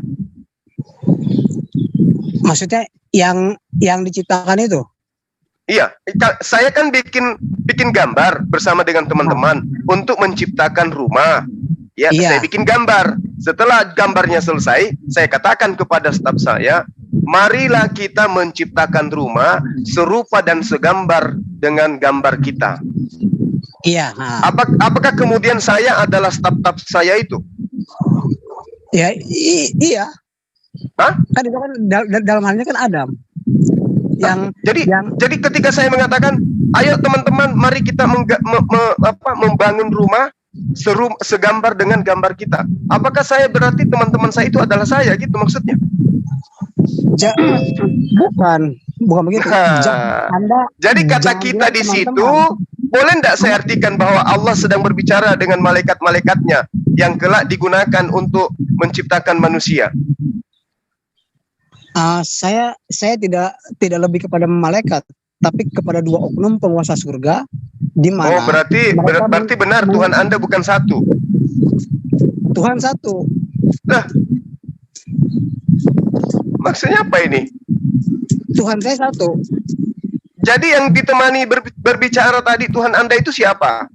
Allah. Oh, jadi Tuhan dengan Allah itu beda? Beda. Oh, berarti ada dua penguasa. Ada dua penguasa di surga. Kan saya sudah bilang dua sosok. Ada dua penguasa di surga. Nah, iya. lalu, Nanti kalau misalnya penguasa ini saling rebut kekuasaan gimana? Ya tidak dong. Lalu tidak, yang satu nyembah Tuhan, yang satu nyembah Allah. Gimana itu? Itu kan Anda kembali kepada kita. Tunggu dulu, kita sedang berbicara dua sosok. Enggak, maksudnya kan tadi ada gambar dibuat. Nah, kalau mereka itu kemudian sengketa, mengakui bahwa itu gambarku, yang satu mengatakan itu gambarku, gimana itu ceritanya? Ya, Allah kepada Adam, Tuhan kepada Hawa, karena Hawa kepada Tuhan. Dina ciptaan. Berarti mereka dua Tuhan ini, mereka dua oknum ini yang penguasa ini masing-masing punya ciptaan gitu. Dibilang masing-masing punya ciptaan, tapi mereka menciptakan, dua-duanya menciptakan satu Adam. Ketika Hawa dia sedang dalam keadaan hamil, dia mengatakan, aku telah diberikan seorang anak karena karunia Tuhan. Jadi dalam hal ini kalau Anda bilang saling berebutan ciptaan, tidak, karena kan Tuhan kepada Hawa, Allah kepada Adam. Ya itu dia, maksudku Adam diciptakan oleh Allah, Hawa diciptakan oleh Tuhan, kan gitu? Bukan diciptakan, tapi lebih kepada menggantungkan hidupnya kepada Tuhan. Sekarang saya mau ngajak Anda kembali kepada kisah Daniel, di mana ada dua yang disaksikan oleh Daniel, dua orang yang digambarkan tuh seperti gambaran penguasa surga tersebut. Yang satu di sisi sungai sebelah sini, yang satu di sisi sungai sebelah sana. Lalu salah satunya mengatakan, pinjam pisau cukur. Bukan. Bila mana keajaiban ini berlalu, maksudnya lenyap gitu. Bila mana keajaiban ini berlalu gitu, maksudnya kan ketika salah satunya turun ke dunia dalam rupa manusia menjadi Yesus Kristus, itu kan maksudnya keajaiban itu kan ketika Tuhan datang, awan-awan itu pada bergerak mengikuti posisi Tuhan berada. Itu situ. Oh, iya. Jadi yang menjadi manusia ini Allah atau Tuhan? Tuhan semesta alam yang adalah Bapa. Tuhan semesta alam menjadi manusia. Terus Allah di mana dia? Ya, Allah mengawasi dari surga, memberikan. Enak kali dia ya. Dia jadi pengawas, nggak adil dong. Maksudnya nggak adil? Nah, gimana nanti kalau misalnya Tuhan berkehendak memasukkan misalnya Fransiskus ke surga, tetapi Allah maunya Fransiskus ke neraka, itu gimana itu mereka bersengketa? Siapa yang jadi hakim? Maksudnya Allah ke neraka kan itu kan mempunyai tugas masing-masing. Iya, maksud saya kalau misalnya Allah mau Fransiskus masuk ke neraka, tapi Tuhan maunya ke surga, itu gimana? Siapa yang jadi hakim nanti yang memutuskan? Ya kan iman saya yang menyelamatkan saya. Yesus yang mengatakan itu. Kalau misalnya saya menguduskan diri saya selalu terus dan terus sampai saya meninggal, sampai saya mati gitu, ya saya akan masuk surga. Tapi kalau misalnya salah satu dari antara Tuhan dan Allah ini minta Anda ke neraka, gimana dong? Siapa yang menentukan kemudian? Bisa berantem dia nanti. Berarti ajaran saya Injil tidak ada gunanya dong kalau begitu. Kan saya selalu mengikuti firman Tuhan, saya selalu mengikuti ajarannya, kasihnya. Ya, masalahnya di dalam kitab Anda itu ada dua ajaran. Ada yang mengatakan Yesus itu Tuhan, ada yang mengatakan Yesus itu utusan Tuhan. Nah, kalau misalnya Anda lebih dominan kepada Yesus itu Tuhan, kemudian Allah ya tidak sepakat dengan Tuhan, gimana ceritanya? Berantem dong nanti dia. Karena yang saya lihat di kitab Anda, malaikat dengan ular naga juga ribut. Saya tidak pernah mendapatkan hal semacam itu. Tapi saya mendapatkan memenangkan surga tidak. Bukan begitu eksistensi kealahan dan Tuhan itu. Dan kalau mengenai Yesus, pemahaman saya dengan teman-teman Kristen saya berbeda, yaitu masing-masing saja. Masing-masing bawa pemahaman saya. Tuhan saya adalah Yesus Kristus yang telah turun ke dunia. Dia beda lagi. Tadi katanya Tuhannya ada dua. Yesus juga Tuhan rupanya. Tuhannya satu yang telah turun ke dunia, yaitu Tuhan, namanya Tuhan semesta alam, yaitu Bapa yang telah turun ke dunia. Dialah Yesus Kristus, dialah Roh kebenaran, dialah Roh penghibur, dialah Roh Kudus. Oh, kalau Allah beda. Allah beda lagi. Nah, yang bersuara dari surga itu siapa? Inilah anakku, kepadanya aku berkenan. Itu siapa? Allah. Inilah anakku, kepadanya aku berkenan. Itu siapa? yang dibaptis itu kan Yesus dan Isa. Ya. Yang dibaptis kan ya, Anda mengatakan Bapak nusul jadi membentuk diri jadi manusia. Ya kan? Nah, terus suara yang ada di surga, inilah anakku, itu siapa? Itu suara Bapak. Bukannya Bapak sudah jadi manusia? Yang dibaptis itu kan bukan Tuhan semesta alam setelah turun ke dunia, tapi itu adalah Isa. Kok berubah jadi ke Isa? Tadi katanya Yesus itu Tuhan Anda, dia Tuhan alam semesta, dialah Bapa, dialah Roh Kudus. Nah, sekarang saya tanya. Tunggu dulu. Sekarang saya mau arahkan Anda kepada siapa yang dibaptis itu. Yang dibaptis adalah Yesus yang bintang timur yang gilang gemilang, bukan Yesus Kristus. Bukan Roh Kudus. Yesus Kristus dibaptis, Yesus Isa. Misalnya Yesus bintang timur dibaptis, lalu turunlah Roh. Berarti yang dibaptis di Sungai Yordan itu bukan Tuhan. Bukan Tuhan. Oh, Yesus yang adalah Bapa itu pada saat pembaptisan berada di mana dia? Ya, di surga. Yang mengatakan itu. Kok di surga? Bukannya jangan-jangan dia lagi ngopi bareng dengan Paulus? Ibu Ani sampai ketawa. Oke. Bang Zuma, Bang Handi, ini kan dari tadi Bang Zuma diskusi dengan Bang Franciscus. Saya nggak tahu apa-apanya Bang Zuma ini dari kemarin menemukan orang seperti ini. Saya kurang paham. Ya, tadi malam profesor kan. Iya. Jadi gini, ini kan ketika Bang Zuma diskusi dengan Bang Franciscus, Bang Adi direct message ke saya tentang semua ayat-ayat. Mungkin menurut saya lebih baik Bang Adi ngobrol langsung sama Bang Zuma, karena daripada menulis-nulis nanti capek, takutnya capek nulisnya. Atau ngobrol dengan Franciscus, jangan saya. Jadi silakan Bang Adi, Pak Dokter Adi ini loh. Dokter Adi silakan ngobrol dengan Franciscus, karena Franciscus tadi mengatakan yang dibaptis di Sungai Yordan itu bukan Yesus. Ya, katanya Yesus ada di surga. Nah, coba Anda ngobrol yang mana yang benar ini? Pusing awak. ini.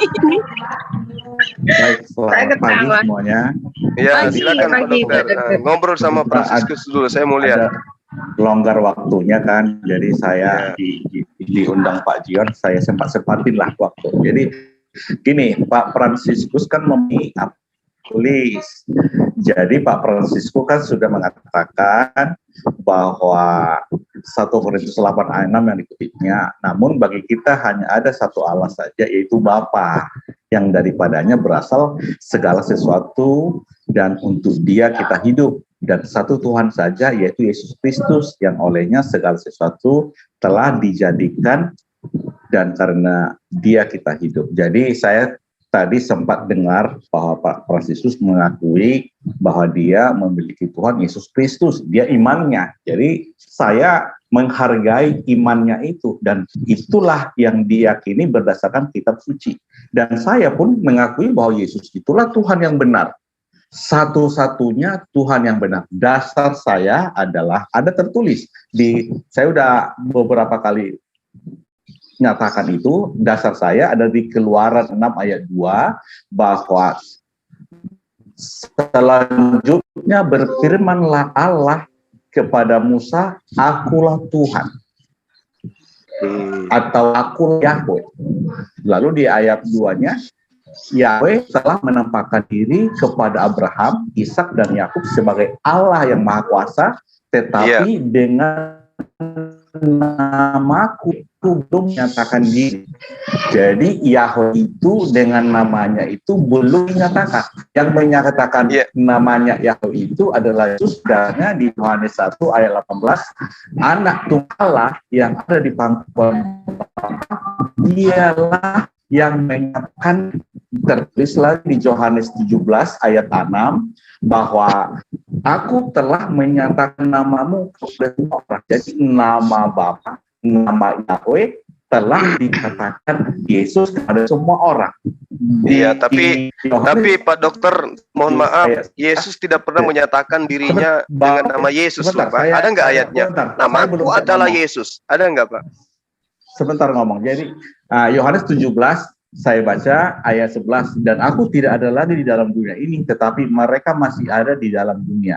Dan aku datang kepadamu, ya Bapa yang kudus, peliharalah mereka dalam namamu, yaitu namamu yang telah engkau berikan kepadaku. Di ayat 12 lagi ada tertulis, aku memelihara mereka dalam namamu, yaitu namamu yang engkau berikan kepadaku. Jadi nama Bapa, nama Yahweh telah diberikan pada namanya Yesus. Tidak mengatakan bahwa Bapa yang Yahweh satu-satunya Allah. Yang jadi pertanyaan, Pak, yang jadi pertanyaan, Yesus yang dibaptis itu ternyata berbeda dengan Yesus yang sama Fransiskus apa yang saya katakan. Tadi Pak Juma harus konsen. Tadi aku ngomong sama Pak Fransiskus. Silakan Pak Fransiskus merespon apa yang saya katakan, data-data yang tertulis. Setuju apa tidak? Silakan.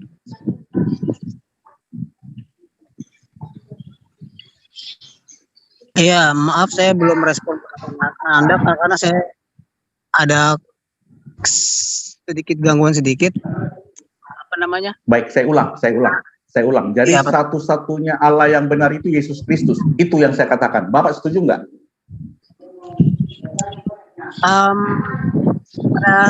Pada zaman itu kah? Pada zaman sekarang?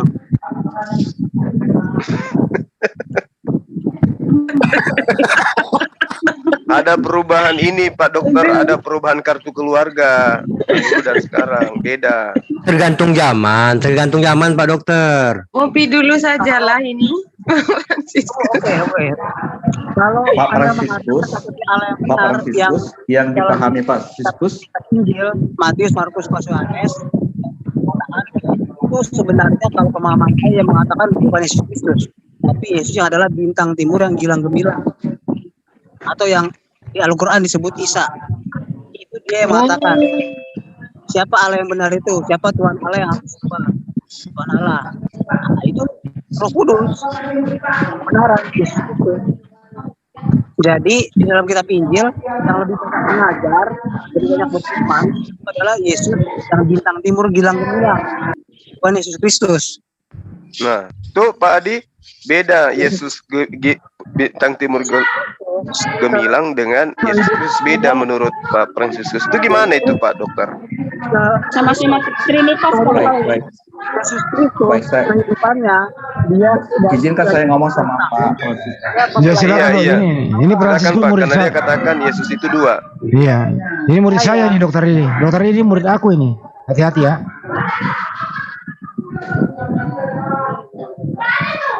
percaya kitab Yeremia, kitab Taurat itu yang dipelajari Yesus Kristus dari umur 12 tahun.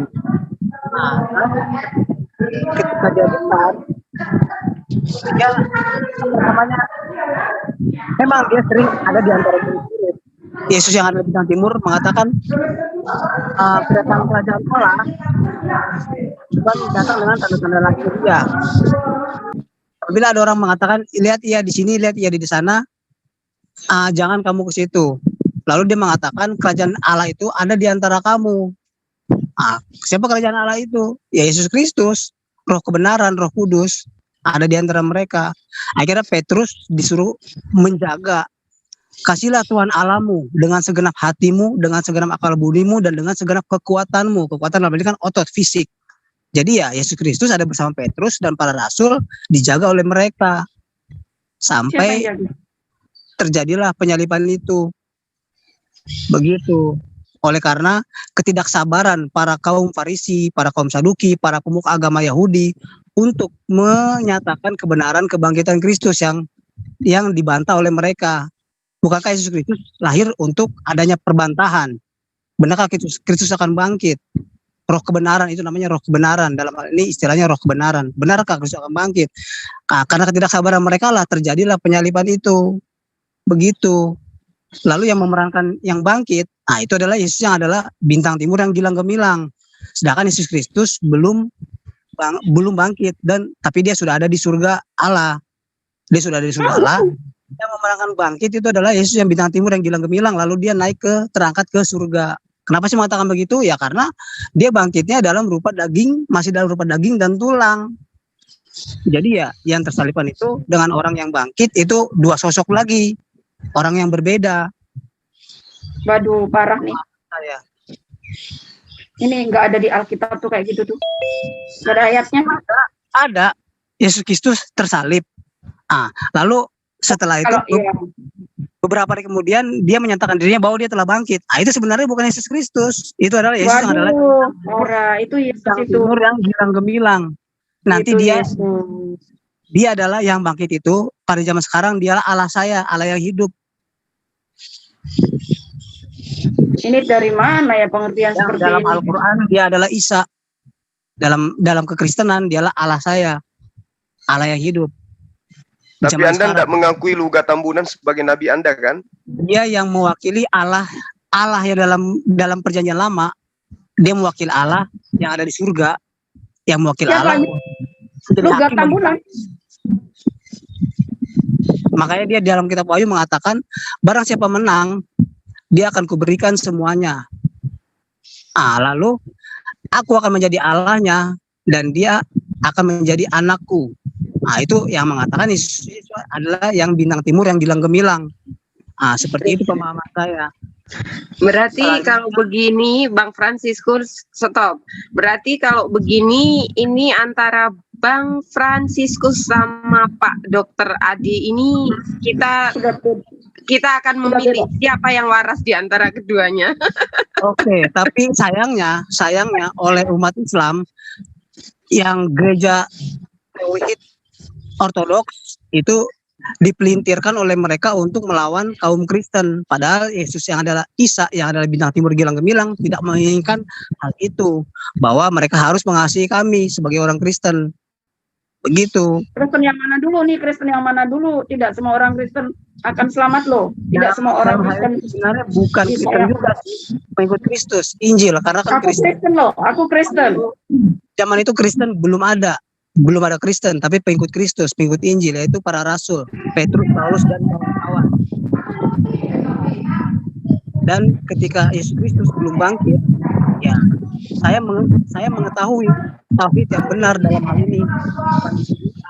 Di dunia ya tauhid yang benar, tapi saya tidak mengakui itu. Saya tetap pada iman saya. Saya tetap kepada Allah yang hidup saya, yaitu Timur yang gilang gemilang. Terus yang disembah Anda siapa? Dan saya berharap saya bisa hidup di dunia seperti di dalam surga. Yang disembah Anda sekarang siapa? Tuhannya Anda siapa? Yang saya sembah ya firman Allah dalam setiap Injil, dalam setiap Alkitab, yang di dalam ajaran Katolik satu Allah, tiga diri. Allah yang adalah firman dari kejadian sampai Trinitas ya, Katolik emang Trinitas juga sama. Iya, dari I know. kejadian sampai Injil, satu Allah yang adalah firman, Bapa, Putra, dan Roh Kudus. Tapi Bapa, Putra, dan Roh Kudus itu masing-masing waktunya berbeda, waktu dan ruangnya. Ketika Yesus Kristus belum lahir, itu yang eksistensi di bumi pada zaman itu adalah Yesus yang bintang timur yang gilang gemilang dengan Bapa Tuhan semesta alam yang masih di surga. Lalu ketika Tuhan semesta alam turun ke dunia, yaitu Yesus Kristus, yaitu Roh Kudus. Udah, nggak usah jelasin itu, Yang pertanyaan saya udah tahu Anda Katolik dan Katolik juga Trinitas Allahnya. Pertanyaan saya tentang Bunda Maria, kenapa Bunda Maria sangat diagungkan dan dipuja-puja seperti itu? Saya pengen tahu jadinya. Di dalam Injil saya tidak pernah menemukan ayat yang mengagungkan Maria, tapi Yesus sangat mengasihi Maria. Dalam hal ini Yesus mengatakan, siapakah ibuku, siapakah saudara-saudaraku? Orang yang melakukan kehendak Allah, dialah saudara-saudaraku. Pertanyaan saya tadi kan bukan itu. Pertanyaan saya kenapa sampai dibikin patungnya, sampai bisa berdoa di bawah patungnya segala macam, seolah-olah Maria itu patung itu masih hidup, seolah-olah. Kenapa seperti itu? Apa ada ayatnya? Iya, dalam hal ini memang tidak ada ayatnya. Dan kalau zaman sekarang ya, saya sebagai orang Katolik pun pada waktu-waktu tertentu berdoa kepada Bunda Maria. Dan itu ada. Itu pertanyaan saya. Kenapa kok berdoa kepada Bunda Maria? Itu pertanyaan saya. Selain dipuja-puja. Ya, sambil saya menunggu kedatangan Yesus Kristus kedua kalinya ke dunia ini, ya saya melalui Bunda Maria. Walaupun nggak ada ayatnya ya? Walaupun nggak ada ayatnya, iya. Oh, berarti kalau nggak ada ayatnya itu artinya itu ajaran kelompok Anda sendiri, bukan ajaran Yesus dan bukan ajaran Bible. Oke, saya udah paham. Oke, thank you. Udah cukup. Ya. Thank you. Nanti panjang.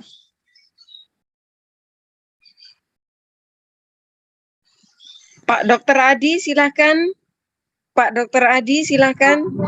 Baik, Pak Fransiskus, tadi saya dengar bahwa Pak Fransiskus menyembah Yesus Kristus sebagai Tuhan. Bisa nggak tampilkan ayat-ayat yang menunjukkan? Satu. Yang kedua, tadi dikatakan Pak Fransiskus juga menyembah firman. Bisa nggak tuliskan data-data dasar pemahamannya? Silakan. Nggak ada ayatnya di Bible kayak gitu. Saya menyembah Yesus Kristus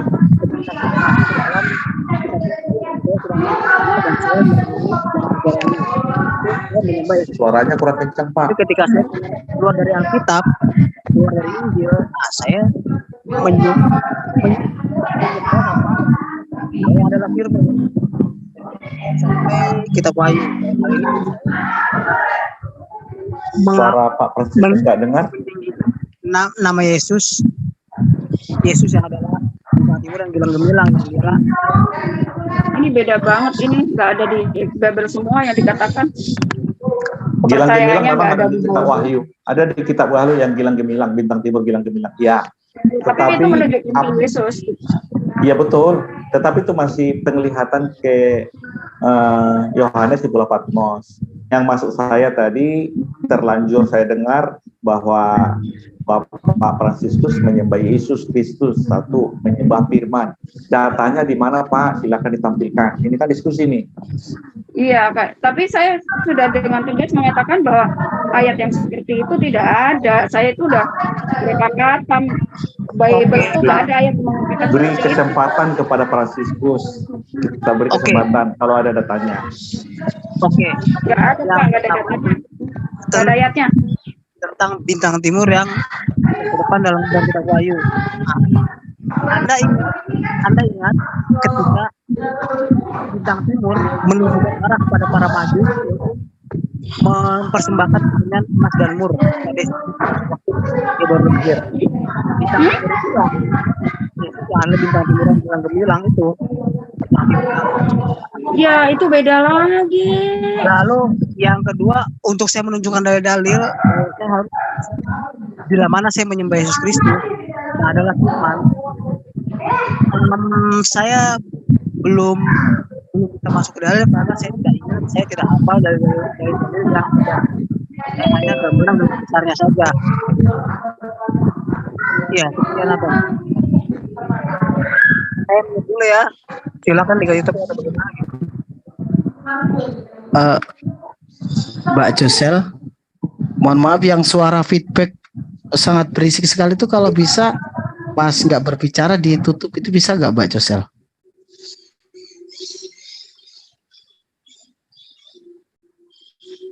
Oke, Pak Dokter Adi sebentar.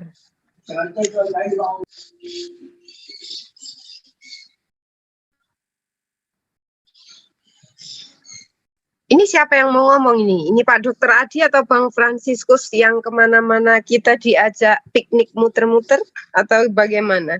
Karena saya rasa Pak Dokter Adi dan Bang Fransiskus ini ada yang sakit salah satunya. Entah itu siapa. Silakan. Suara Pak sakit rohaninya ya Mbak Yosel. Nggak jelas. Pak Fransiskus suaranya kurang jelas saya dengar. Jadi yang ditampilkan Pak Fransiskus Wahyu 22:16, aku Yesus telah mengutus malaikatku untuk memberi kesaksian tentang semua ini kepadamu bagi jemaat-jemaat. Aku adalah Tunas, yaitu keturunan Daud bintang timur yang gilang gemilang. Dengan data ini Pak Fransiskus coba diterangkan kenapa Fransiskus menyembah Yesus dengan data ini. Ada nggak Yesus mengakuinya Tuhan di sini atau Allah di sini atau yang disembah di sini? Silakan Pak Fransiskus dengan data ini. Dalilnya ada di Wahyu bab 2. Suara Pak Fransiskus kurang jelas. Boleh dikuatin Pak? Nggak dengar saya. Oke. Itu sebenarnya tidak serta-merta semuanya tentang akhir zaman, tentang masa yang akan datang. Karena itu dalam kitab Wahyu itu ada zaman ketika Petrus dan Paulus dan rasul-rasul yang lain itu masih bersama-sama di ya, dan Yesus sudah terangkat ke surga, Yesus bintang timur ya. Mereka ada di Pulau Patmos. Itu kan ketika mereka di Pulau Patmos, itu Rasul Petrus, Paulus masih ada di dunia mereka sementara mengajar ke bangsa-bangsa lain, ke jemaat-jemaat yang lain. Lalu ada lagi tentang wahyu-wahyu yang lain. Itu penglihatan-penglihatan Yohanes. Tidak ada juga perkataan-perkataan Yesus. Perkataan Yesus ada juga. Jadi tidak semua kitab wahyu itu. Intinya aja apa intinya? Intinya kitab wahyu itu adalah tidak semuanya hayalan yang kalian bilang hayalan Yohanes tentang. Loh, siapa yang bilang hayalan? Siapa emang yang bilang hayalan? Ya, itu nubuatan semua, itu nubuatan itu kitab wahyu tidak semua orang bisa memang. Ada iya. Oke. Coba saya mau tanya Ibu, tadi kita berdebat tentang Yesus yang terangkat ke surga itu adalah bukan bintang timur yang gilang gemilang. Oke, sekarang saya mau tanya Ibu. Ketika Yesus yang adalah bintang timur gilang gemilang, dia memerankan orang yang bangkit, sosok yang bangkit. Lalu dia terangkat ke surga. Saya mau tanya Ibu, di manakah surga yang dituju oleh Yesus yang terangkat ke surga tersebut? Sedangkan dia bangkit dalam rupa daging dan tulang. Seharusnya kan masih ada di surga tersebut. Pertanyaan saya itu, di manakah surga yang Yesus terangkat itu? Gitu ya. Yang jelas Bible memberitahukan kepada pembacanya surga itu ada. Dan surga itu berbentuk kerajaan. Dan Yesuslah rajanya yang dipilih oleh YHWH. Nah, kalau Anda mengajak saya soal kebangkitan Yesus, Anda tahu nggak Nabi Henokh? Iya, tahu. Henokh.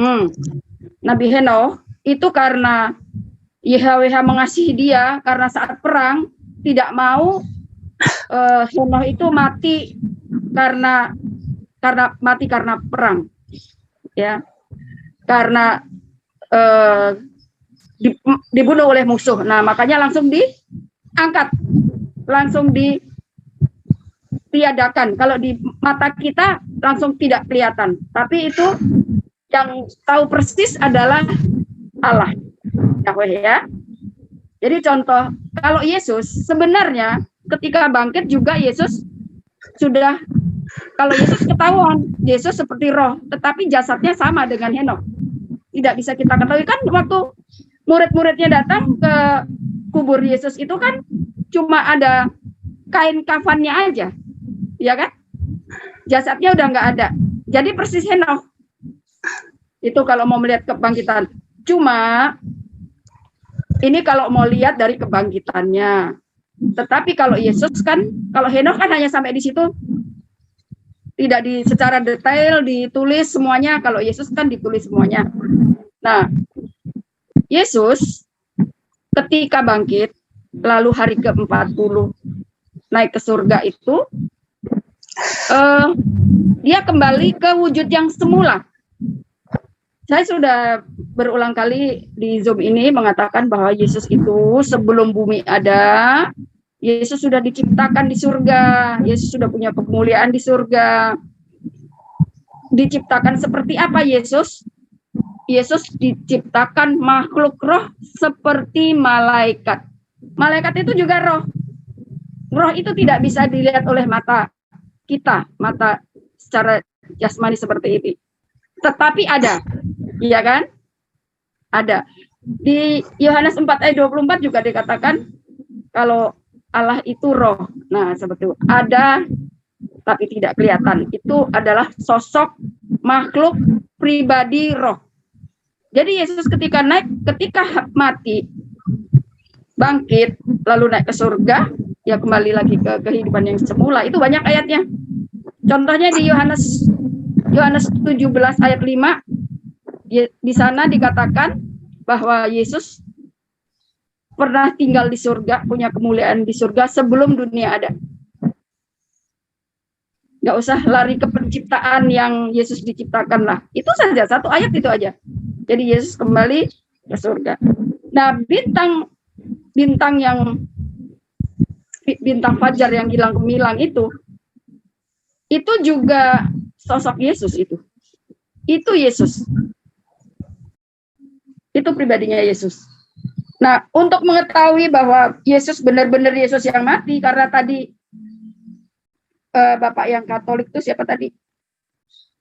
Yang berdoa sama Maria walaupun tidak ada ayatnya itu. Kita buka di Matius 16 ayat 21.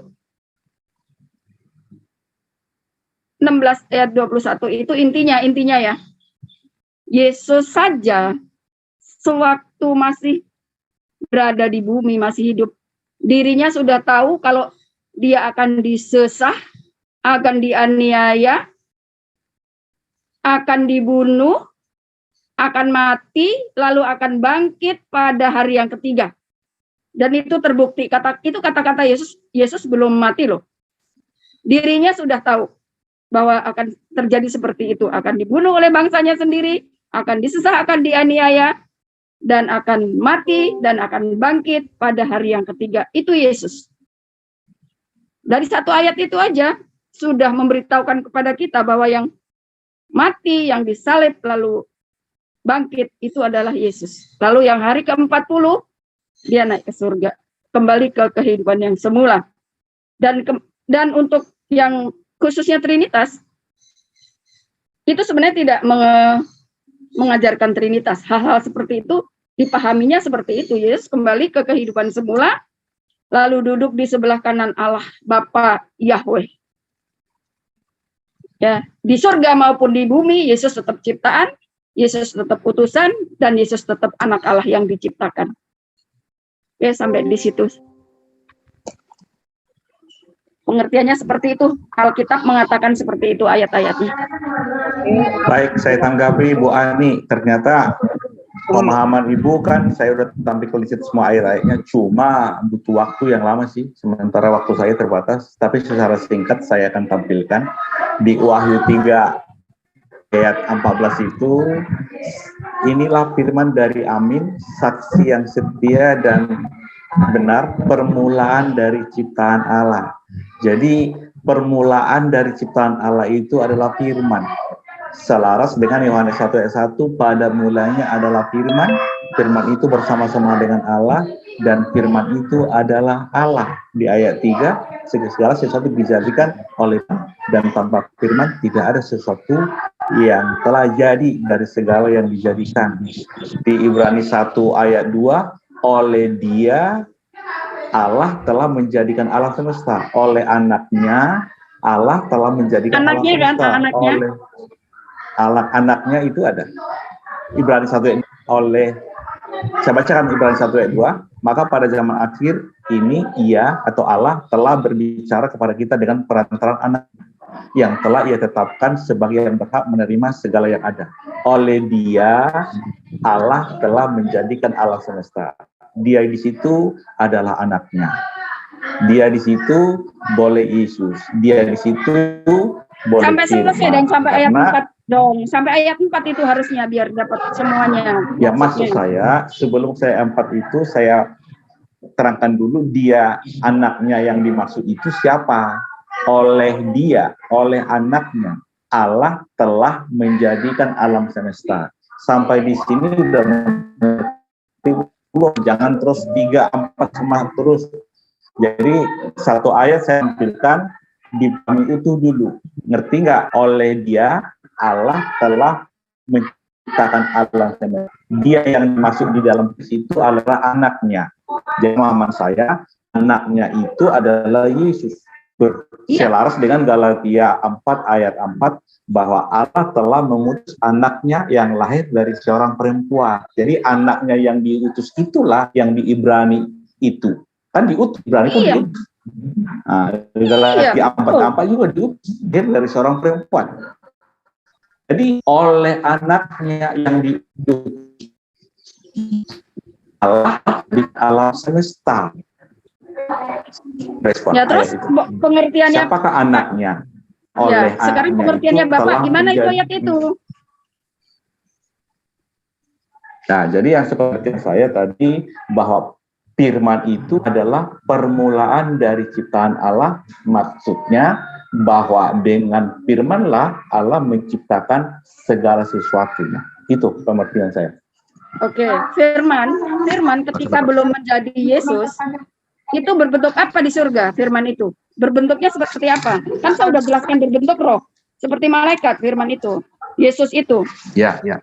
Sang firman itu. Jadi data saya 1 Yohanes 5 ayat 7 di sorga ada Bapa, Firman, dan Roh Kudus. Ketiganya adalah satu. Semuanya adalah Allah yang Esa, yang adalah Roh. Itu tidak. Bapa itu Trinitas itu Roh, udah Trinitas itu. Enggak ada itu data saya. Ada tertulis datanya. Itu tertulis datanya, Bu. Jadi kalau Ibu ngomong itu datanya mana? Tampilkan datanya, ya. Silakan. Artinya firman sekarang begini, setelah Yesus, firman itu kan kalau saya tanya kepada Bapak, sosoknya firman itu seperti apa sebelum jadi Yesus? Sosoknya firman itu.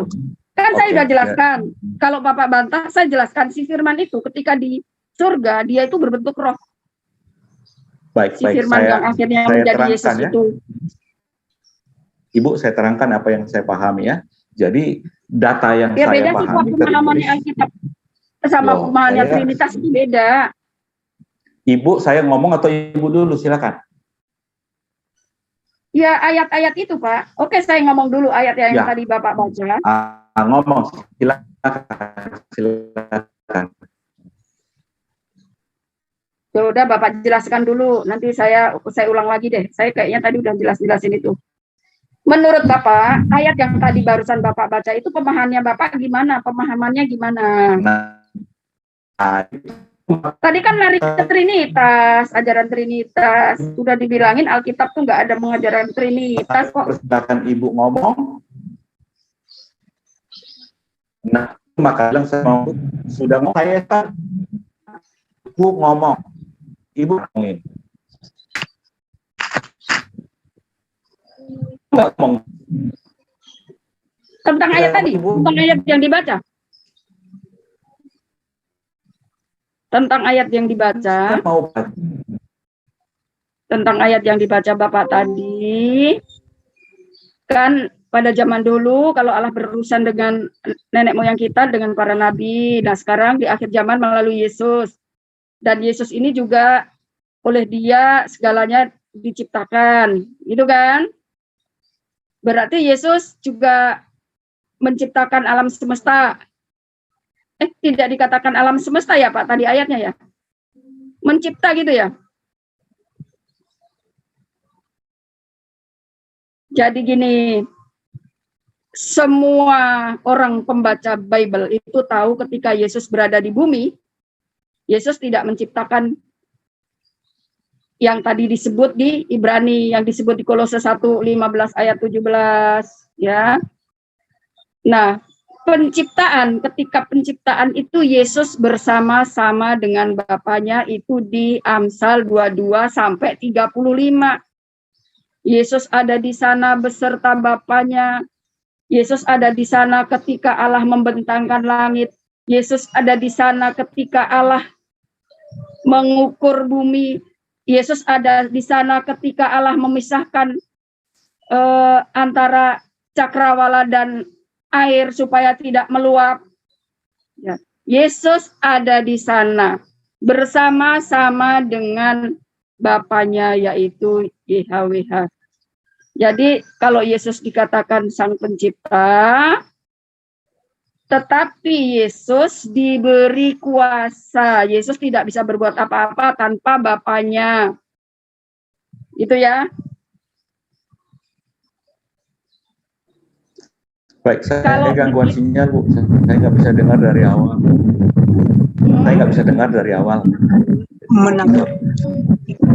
Yang lain dengar, Bapak nggak dengar. Aduh, ini lagi mau pada sholat dekat masjid, berisik nggak dari sana? Iya, saya nggak dapat.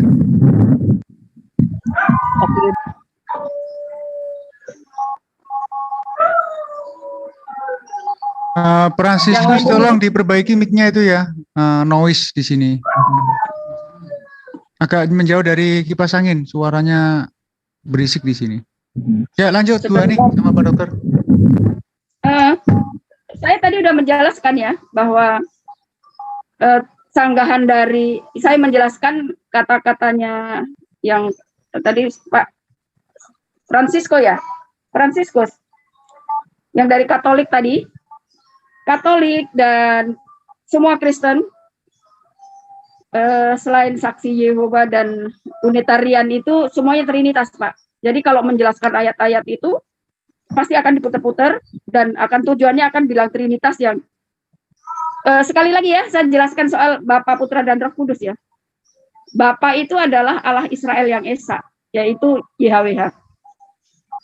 Roh Kudus itu adalah rohnya, nafasnya, tenaganya YHWH. Jadi kalau YHWH mau menciptakan segala sesuatu itu memakai tenaganya, memakai Roh Kudusnya. Dengan berkata jadilah, maka semuanya tercipta dan menjadi ada. Itu seperti itu. Kemahakuasaan keilahian sebagai Allah yang maha kuasa, maha tinggi dan maha segala-galanya, YHWH seperti itu. Lalu Yesus, ya tadi sudah saya jelaskan, Roh Kudus itu tenaganya, rohnya, nafasnya YHWH ya. Roh Kudus, yang memiliki Roh Kudus di alam semesta ini hanya YHWH yang memiliki Roh Kudus. Nah, Roh Kudus ini bisa diminta dalam doa. Ya, barang siapa meminta kepada Bapa Roh Kudus, Bapa yang berhak memberikannya. Kepada siapa YHWH berkenan untuk memberikan Roh Kudus itu bisa diminta. Roh Kudus gunanya untuk apa? Terutama Roh Kudus itu untuk menerangi supaya manusia yang meminta Roh Kudus ini diberi penerangan agar memahami firman-Nya. Firman-Nya terutama yang tertulis di Bible ya, seperti itu Roh Kudus ya. Yesus sudah jelas, Yesus itu ciptaan di surga sebelum segalanya ada. Makanya tadi di Wahyu 3 ayat 14 dikatakan Yesus saksi yang benar. Amin. Itu Yesus, itu menceritakan Yesus, mengkisahkan Yesus bahwa Yesus itu adalah permulaan ciptaan. Nah, belum segala sesuatu diciptakan, Yesus duluan yang diciptakan. Nah, itu permulaan ciptaan Allah. Kalau YHWH, Allah YHWH, dia tidak punya permulaan, tidak punya akhir, dia tiada akhir dan tidak ada permulaan, dia ada dengan sendirinya, tidak ada yang menciptakan dan tidak ada yang diciptakan. Dari waktu ke waktu Dia ada dan maha segala-galanya. Itu YHWH. Kalau Yesus diciptakan dulu baru ada. Sebelum diciptakan, sebelum ada perencanaan kehendak dalam pikiran YHWH, dalam perencanaan YHWH, ya Yesus belum ada di mana-mana. Seperti halnya yang lain. Nah, setelah diciptakan di surga itu, sebelum diturun ke bumi, baru Yesus ada. Barulah firman itu. Baru firman itu. Itu bumi belum ada. Makanya ketika Allah menciptakan langit dan bumi di Kejadian 1 sampai Kejadian sampai hari ke-7 itu, pasal 1 itu di sana. YHWH dan firman ada di sana. Ya, seperti itu ya. Penjelasannya Bible seperti itu. Dan itu datanya ada. Kalau Anda mau minta data, banyak ayat yang mengatakan itu.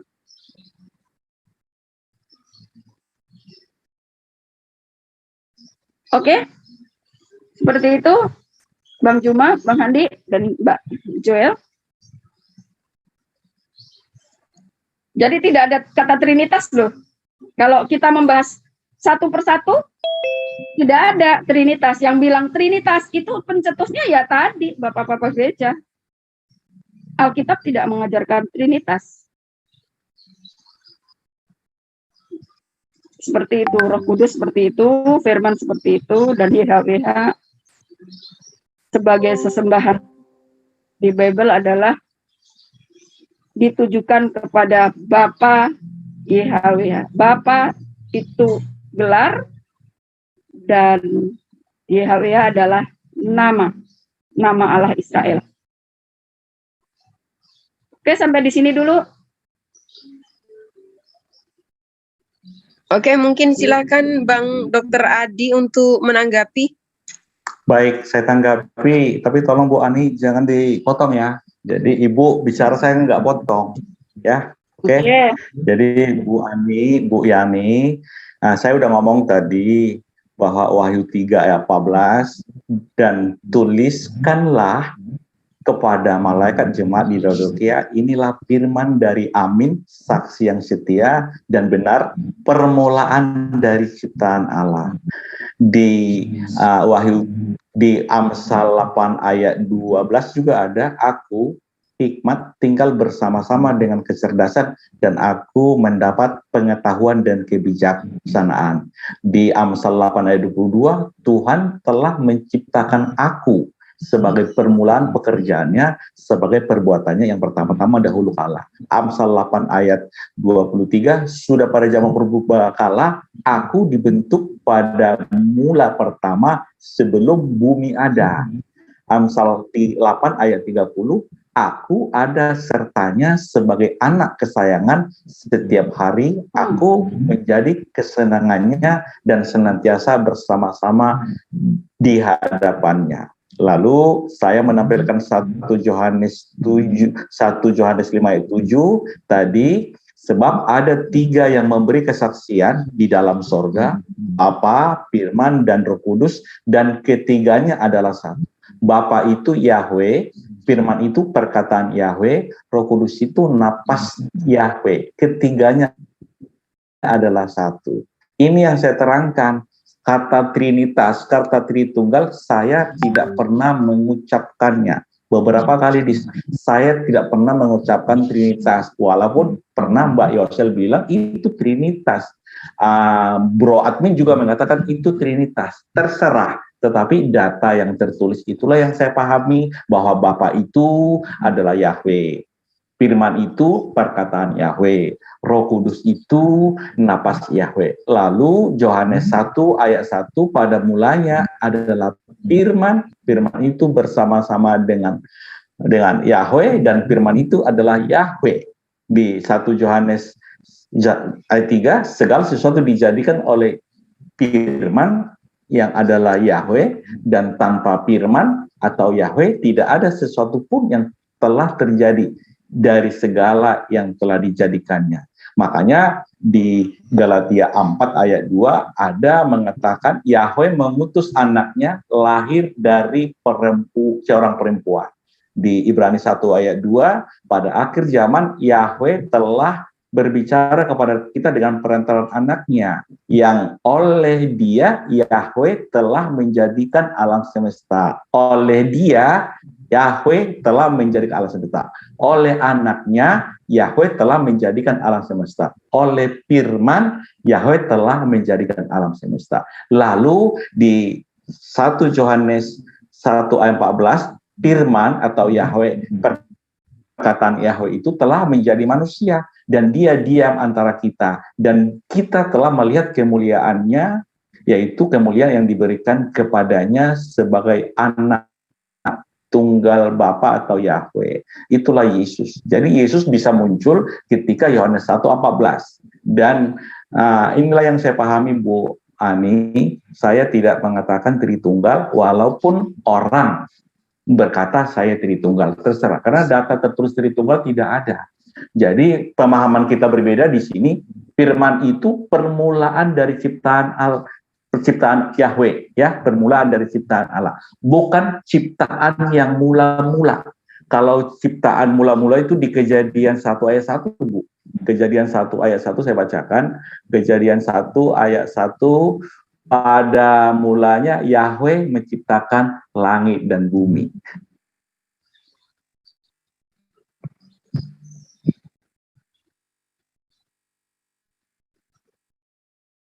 Pengertiannya gimana?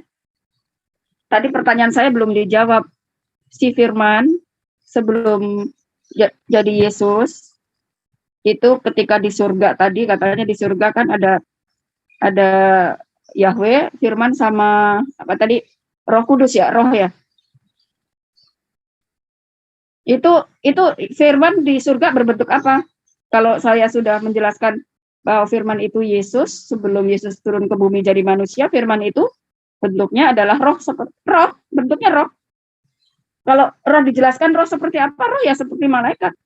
Seperti Allah, seperti malaikat itu berbentuk roh.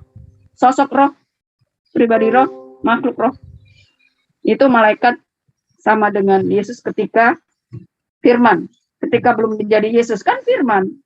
Bapak tidak menyangkal itu kan? Atau bagaimana? Firman itu sosoknya bagaimana?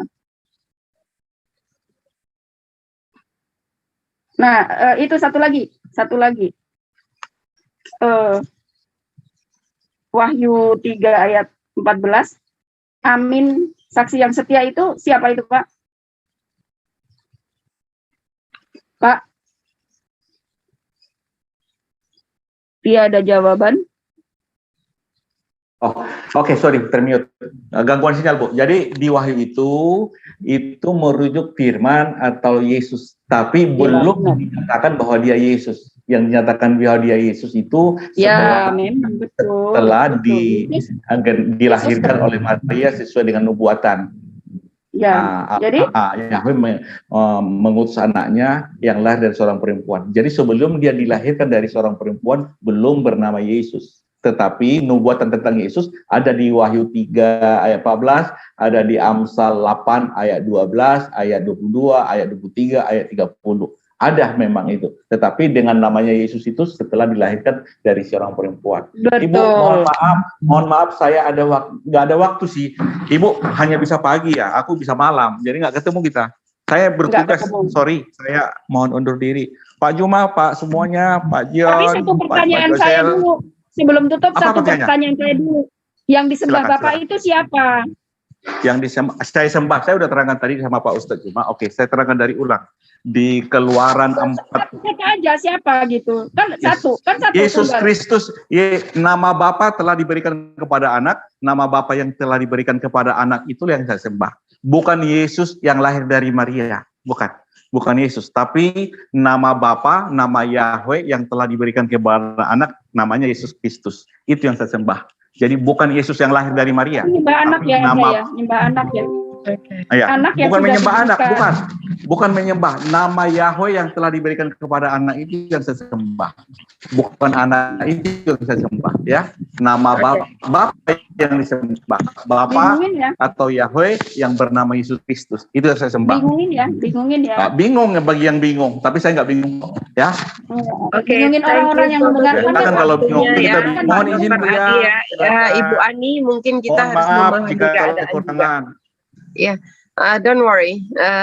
Biasalah namanya diskusi seperti Bisa itu. bertanya, Ibu Bu Ani Josel. mohon dipahami. Iya, Bang Husaima, sebentar ya, maaf ya.